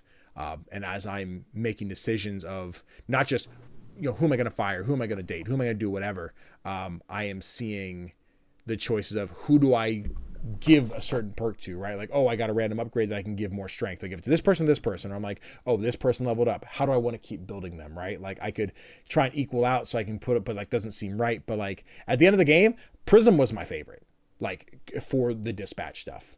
Like I think as a character, probably like an easy top 3, top 4. But like Prism is crucial. Prism does everything right. In of like, I need this stat, but I need more of it. What if I put this person and Prism so she clones them? Perfect. Prism is everything. Going through the second time of my chapters, like your most used hero, your most successful hero, Prism. Yeah, that adds up. Prism's great. Like probably the best mechanical character in the game. But like also iconic line with she temporarily blinded me. Beat me temporarily. Bitch, you blind forever. It's great. She's so, and like it is one of the, it's so funny because it's like an office based game, but like it's those water cooler moments of getting up the next day of playing the chapter and being like, what did you do? Oh, I did this. Or like, have you played yet? Buddy Chris has played the game. Can I and Connor would like to at some point. So when we talk about it, we try not to spoil the game, but I'm like, oh, I did this. Oh, you did this? Okay, interesting. Cause like Chris finished chapter 3. I finished the game. I know what that means for him moving forward and how this looks. I'm not going to tell him that, but then he's like, Danny, I did this. Fuck, man. I'm like, yeah, right. Like all these different choices meaning something, right? Or like what gets set up with here or that. And one of the big dramatic moments that happens in like chapter, I think it's 6, where I'm like, what does that mean for the story moving forward? And maybe a little bit of spoiler to say it doesn't really matter, by the end. But I think there's a building block here of what ad hoc can do.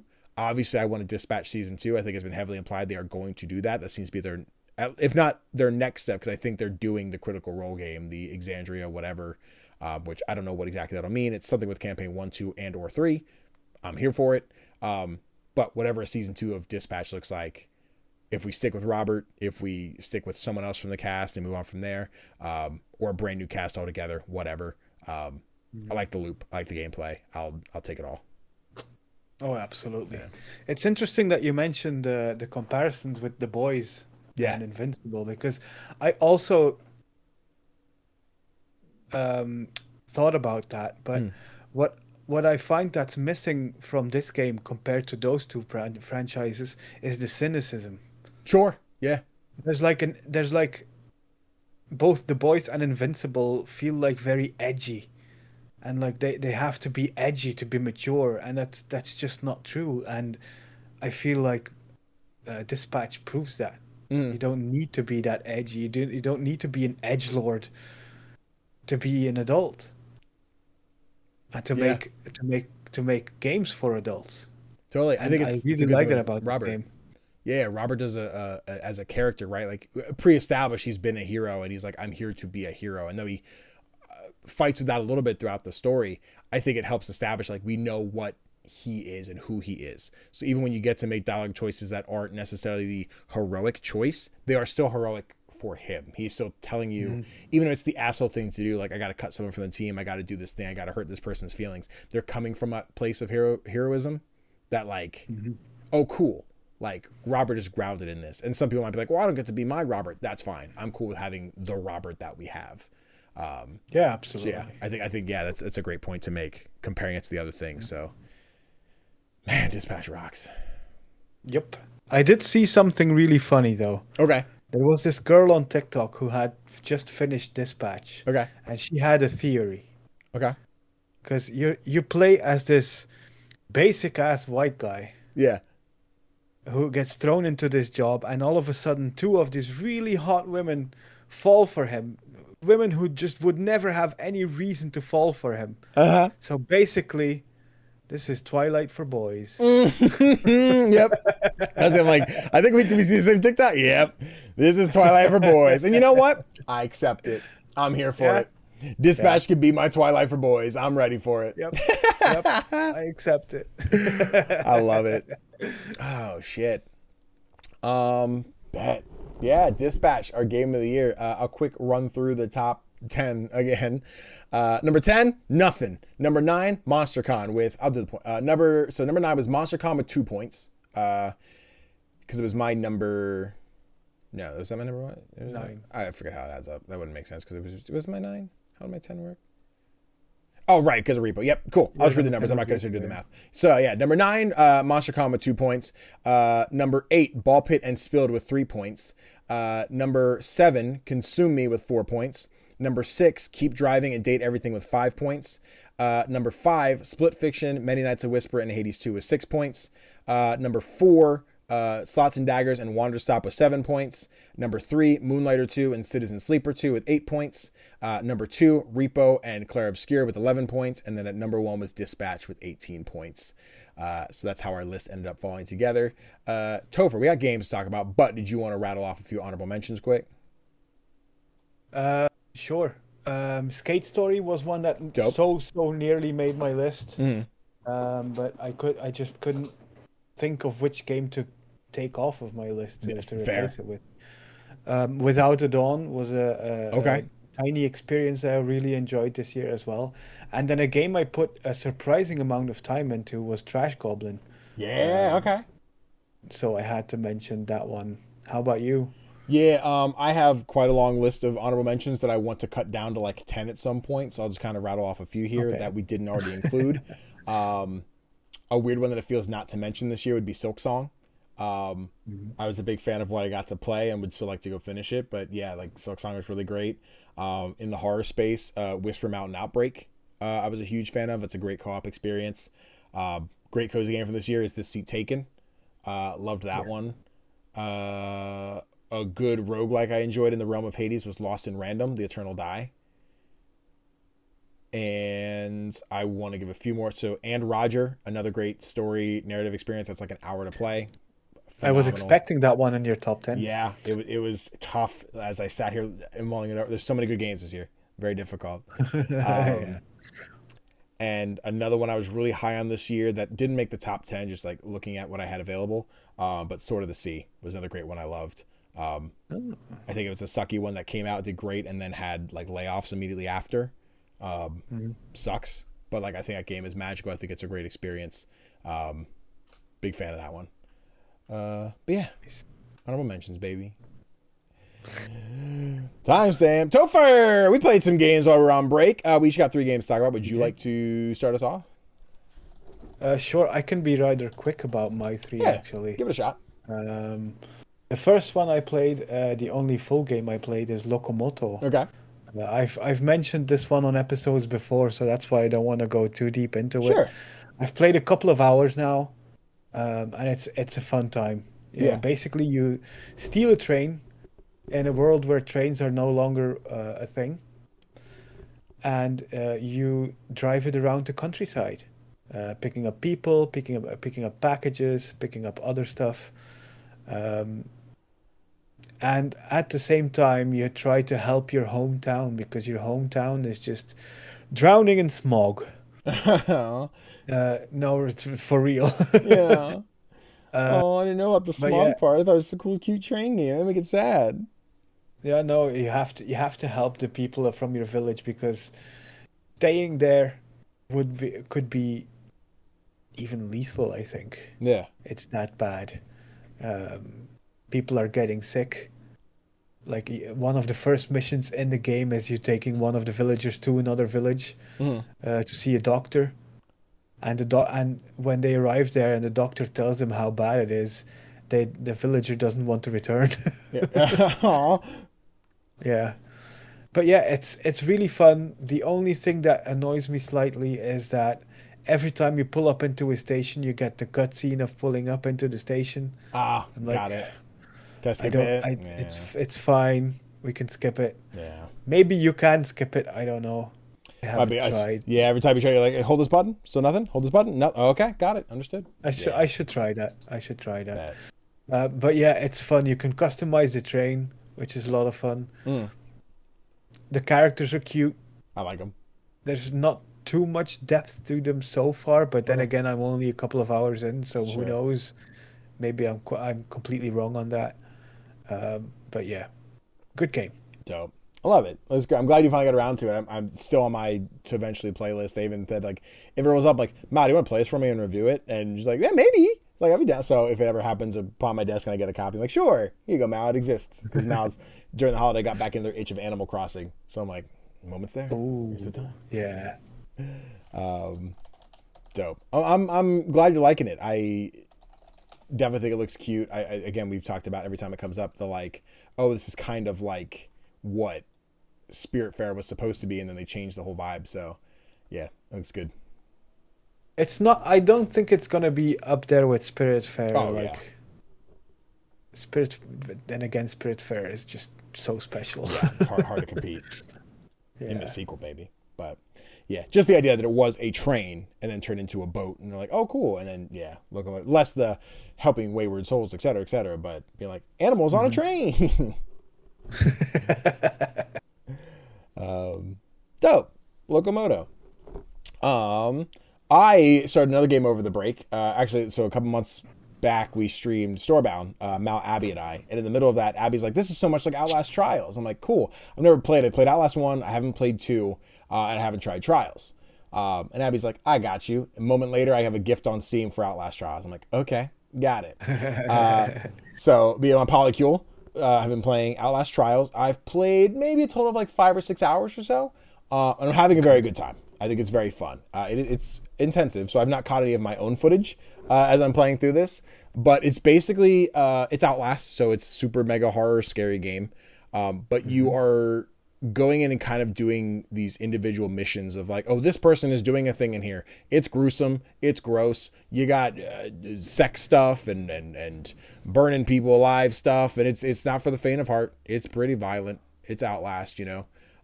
But the gameplay loop and seeing like what Abby's played a bajillion hours of this game. Abby's got like all the upgrades to sit. They've just, I forget what it was called, like Prestige in Call of Duty. Like you beat the level and you reset and do everything. Like she's done that now. Like I think the one actually like 5 times in a row. And I don't know how it works in this game, but so many. But yeah, the new update came out where you have a new like target, and it's this woman who like is a mannequin, and she has a bunch of copies of herself around the room. And if you walk by one, you have to collect different necklaces to turn in for money so you can open the door and win the auction. But she will just pose as one of them.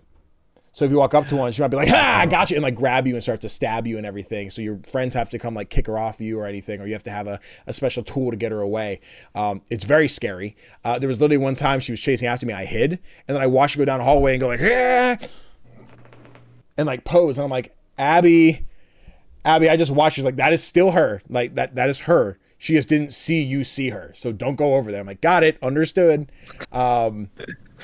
Yeah, it's basically you're captured, you're put in the side, and you have to do all these different trials, quite literally Outlast trials.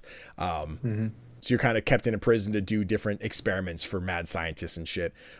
It's gruesome. It's tough. I'm a little bit in the spot where I'm playing with people who have played for so long. So every time we run it, they're like, cool, I'm going to go here and do this thing. I'm like, okay, what can I do? And they're like, oh, we already got it. I'm like, okay, I still want to play the game though. I still would like to participate in the game. Yeah. So I want that like room to try it, and I'm getting my stuff and unlocking it, but I'd like to be able to learn the game as we go. Yeah, I'm having a good time with it. I'm enjoying it. I didn't think I ever would. It was one of those emails I would, one of the key distribution websites would be like, oh, do you want this game? Like, I do. That's what I'm very excited for. Like, oh, sorry, we're not giving that out. Like, you don't get one. But would you like Outlast Trials? I'm like, not really. So I've kind of had a sour taste for Outlast Trials because they keep shoving it down my throat and not giving me the games that I would like to cover and would love. So I'm happy Abby gifted me a copy of it, and it's cool. It's a good time. I don't think I'll ever play it on like my own time. And like, yes, I'm just going to hop on and play some Outlast. But when it's party night, we're getting together to play some stuff. It's a good time. I do enjoy it. Nice. Yeah. But that's Outlast Trials. What else you play, Tofr?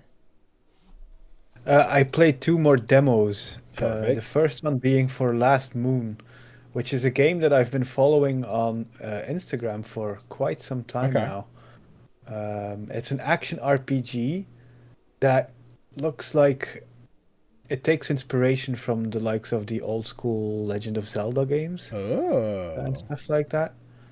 And first off, the art is amazing. Yeah, I just pulled the trailer. If you look at it, yeah, the art style is fantastic. That's what made me follow it when I first saw it on Instagram. But I didn't realize there was a demo until a week ago or something. And I played it. And the thing is, I'm a bit of 2 minds of what to think about it. Okay. Because while it looks fantastic, it feels kind of floaty. I don't know. It feels kind of slow. Yeah. And I'm not sure if that's just me or if that's a problem with the game. Interesting. Okay. Probably it's just me. Yeah. Let's be honest. I have no history of playing these types of games. Sure. The only action RPGs or action games that I'm used to playing are the likes of Hades and stuff like that. Okay. Which are definitely a lot quicker. But I only played it for about 15 minutes. Okay. Because I kind of struggled with the controls. It just felt too floaty to me.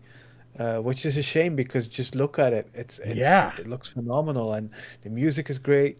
I think it's going to be a great game.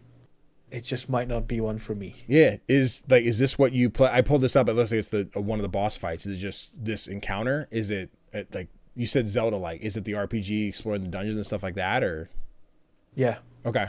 You travel around different areas, and then you have to beat certain enemies to unlock other areas so you can move forward. You can progress. It really has those inspirations. I didn't get to a boss fight. Looking at it on screen right now, I'm glad I didn't. Yeah. Because I would have died. This is like a time.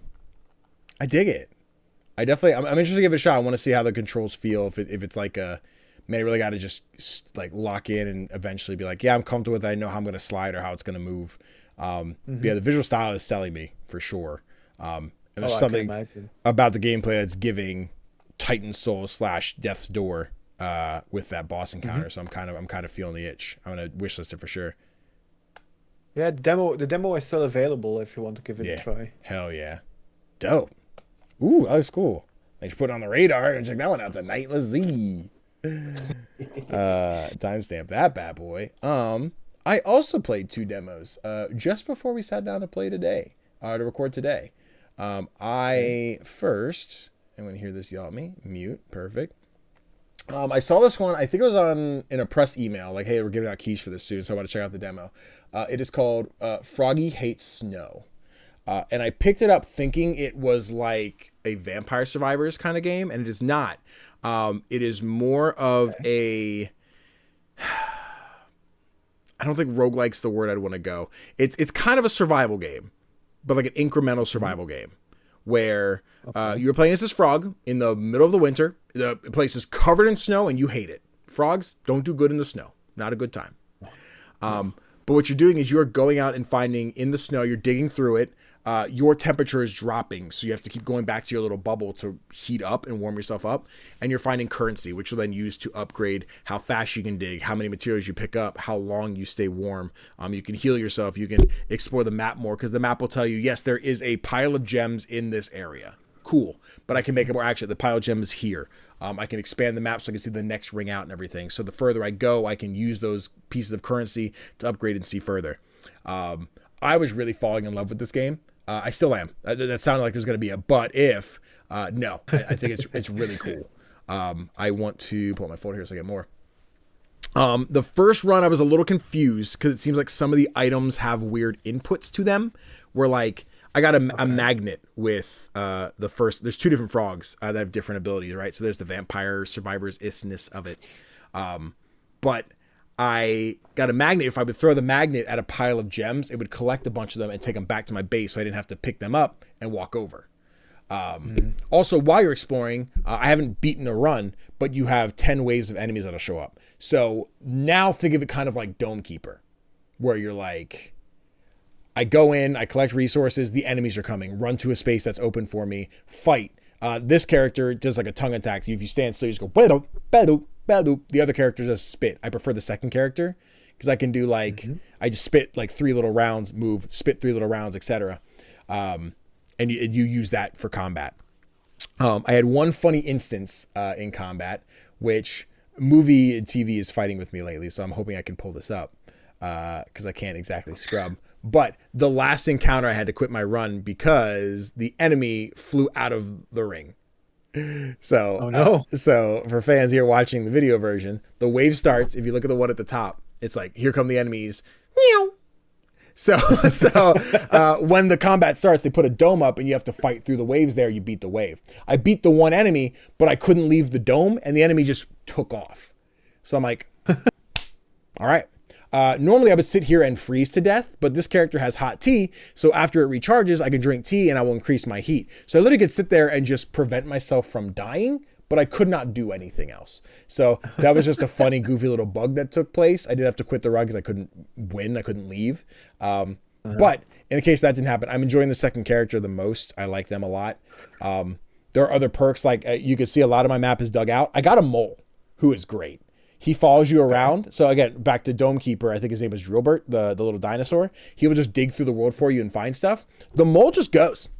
He just starts digging through the snow. And he's like, oh, cool, we found a path. If he finds something, it'll pop up on the map. So you can see he found special jewels to come back and upgrade yourself. I'm liking this a lot. This seems like a very put on a show and just mindlessly go. This is, I love the visual style. It performed really well. I like the loop of get the stuff, come back, because the map's not too big, but it is more based on like how powerful you can dig. So can I get through this area? No, I have to go back and upgrade myself and make my digging stronger so I can progress further. Fun time. Instantly wishlisted after I played the demo. I'm having a really good time. I'm watching this one for next year. This was fun. Yeah, I can imagine. Yeah, Froggy. Plus, it's cute cool, frogs. it's a cool gameplay loop. Yeah. Yeah, I dig it. I want to see the other characters and like what else they can do. There are also like charms and artifacts you can get, which I'm thinking like boons in Hades of like, oh yeah, I did this thing and then I did this thing, so I'll like when I start every time I'll do blah blah blah. I didn't find any of those yet in my runs. I don't know if they're in the demo or not. Yeah, I'm hoping. I was trying to pull up the next game while I talked and I spelled a different game. It's fine, we're good.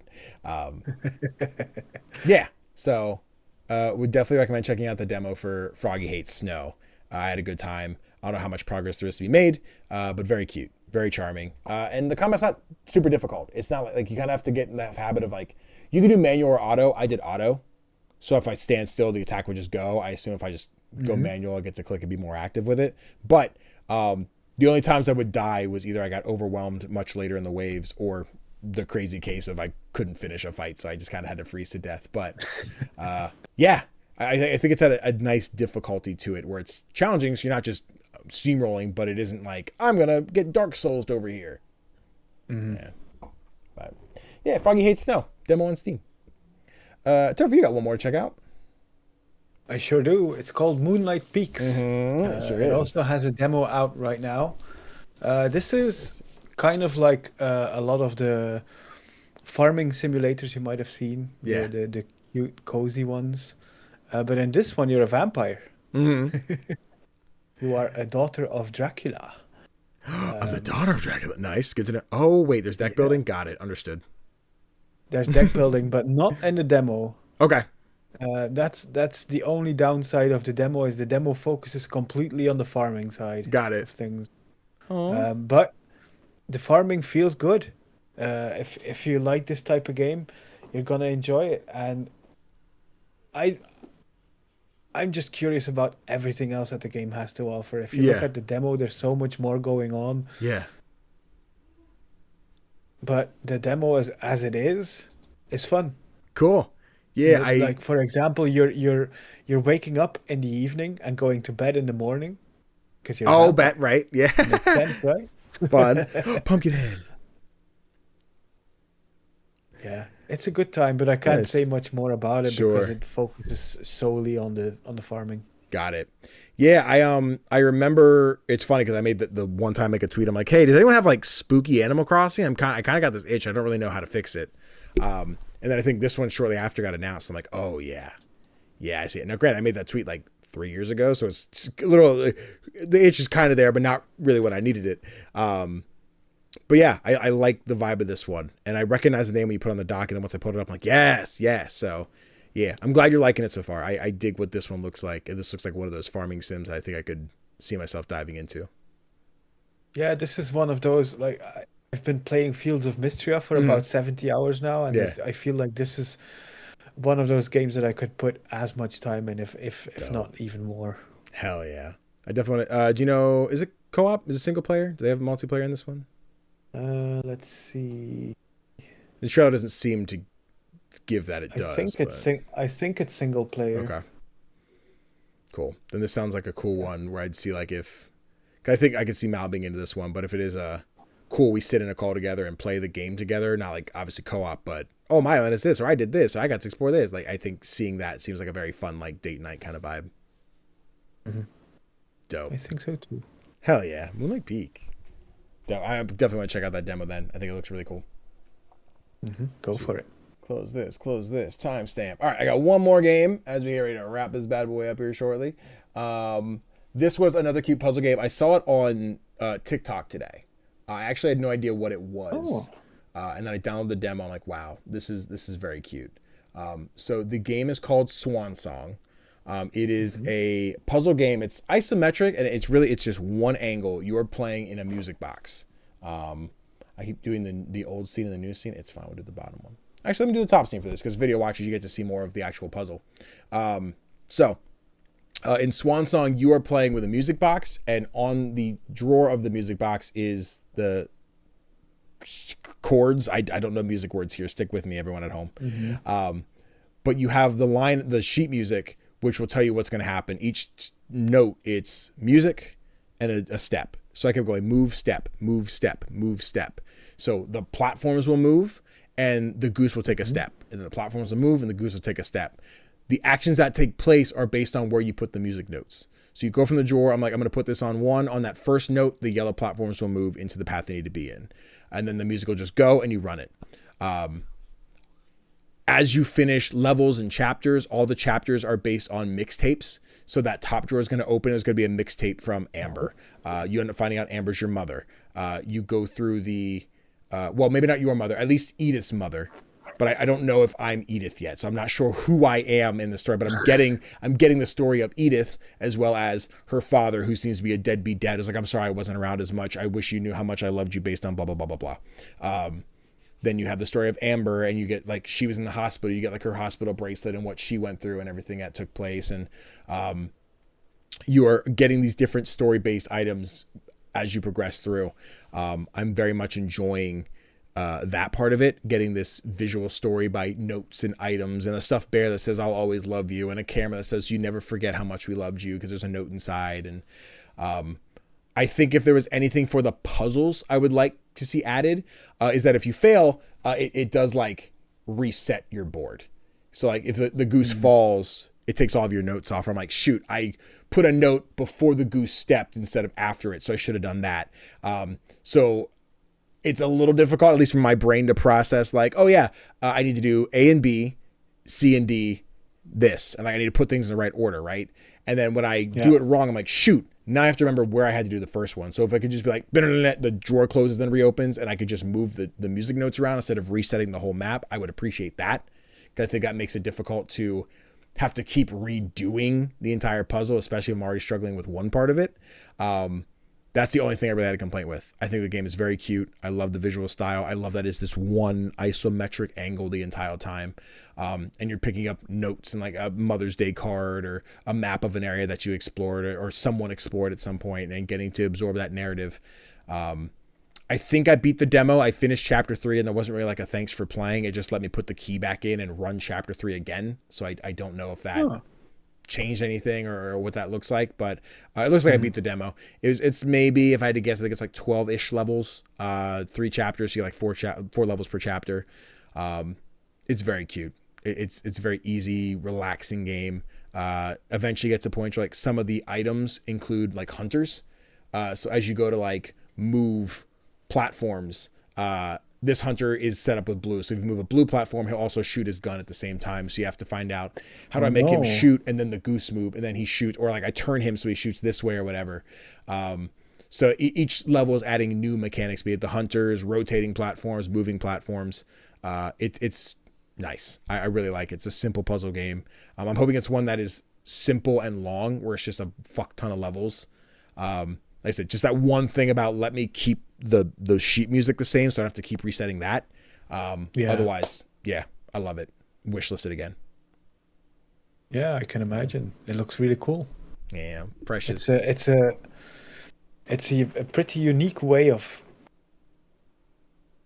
using music in your game. Yeah, it's great. And the music isn't super prominent either, at least as of right now. It's still in development, so that might change. But it's kind of just like a silence of like something's happening, ding, ding, ding. Get a little more of a metronome thing as things are happening, and then the goose honks when he beats the level, etc. But yeah, always love a good goose honk. Good goose honk, really just gets you going in the morning. But yes, that is what I have played. That's what we have played, which means Tofr. Need a potty break? No. All right, cool. Just checking. Making sure. Usually I'm like, we're at 2.5 hours. I'm like, you run? All right, cool. Which means one of the indies releasing this week. Would you like to run through those quick? Sure thing. This is for the week of January 8th until January 14th. On January 12th, we're getting Big Hops on PlayStation, Switch, and PC. Nom Nom Cozy Forest Cafe releases on PC, and Confidential Killings, a detective game, releases on PC. On January 13th, we're seeing the release of Hank Drowning on Dry Land on PC, and Magic Forge Tycoon on PC. And on January 14th, we're getting the release of Kajora on PlayStation, Xbox, Switch, and PC, and Cassette Boy on PlayStation, Switch, and PC. Hell yeah. Any of these screaming to you? Anything you're looking forward to?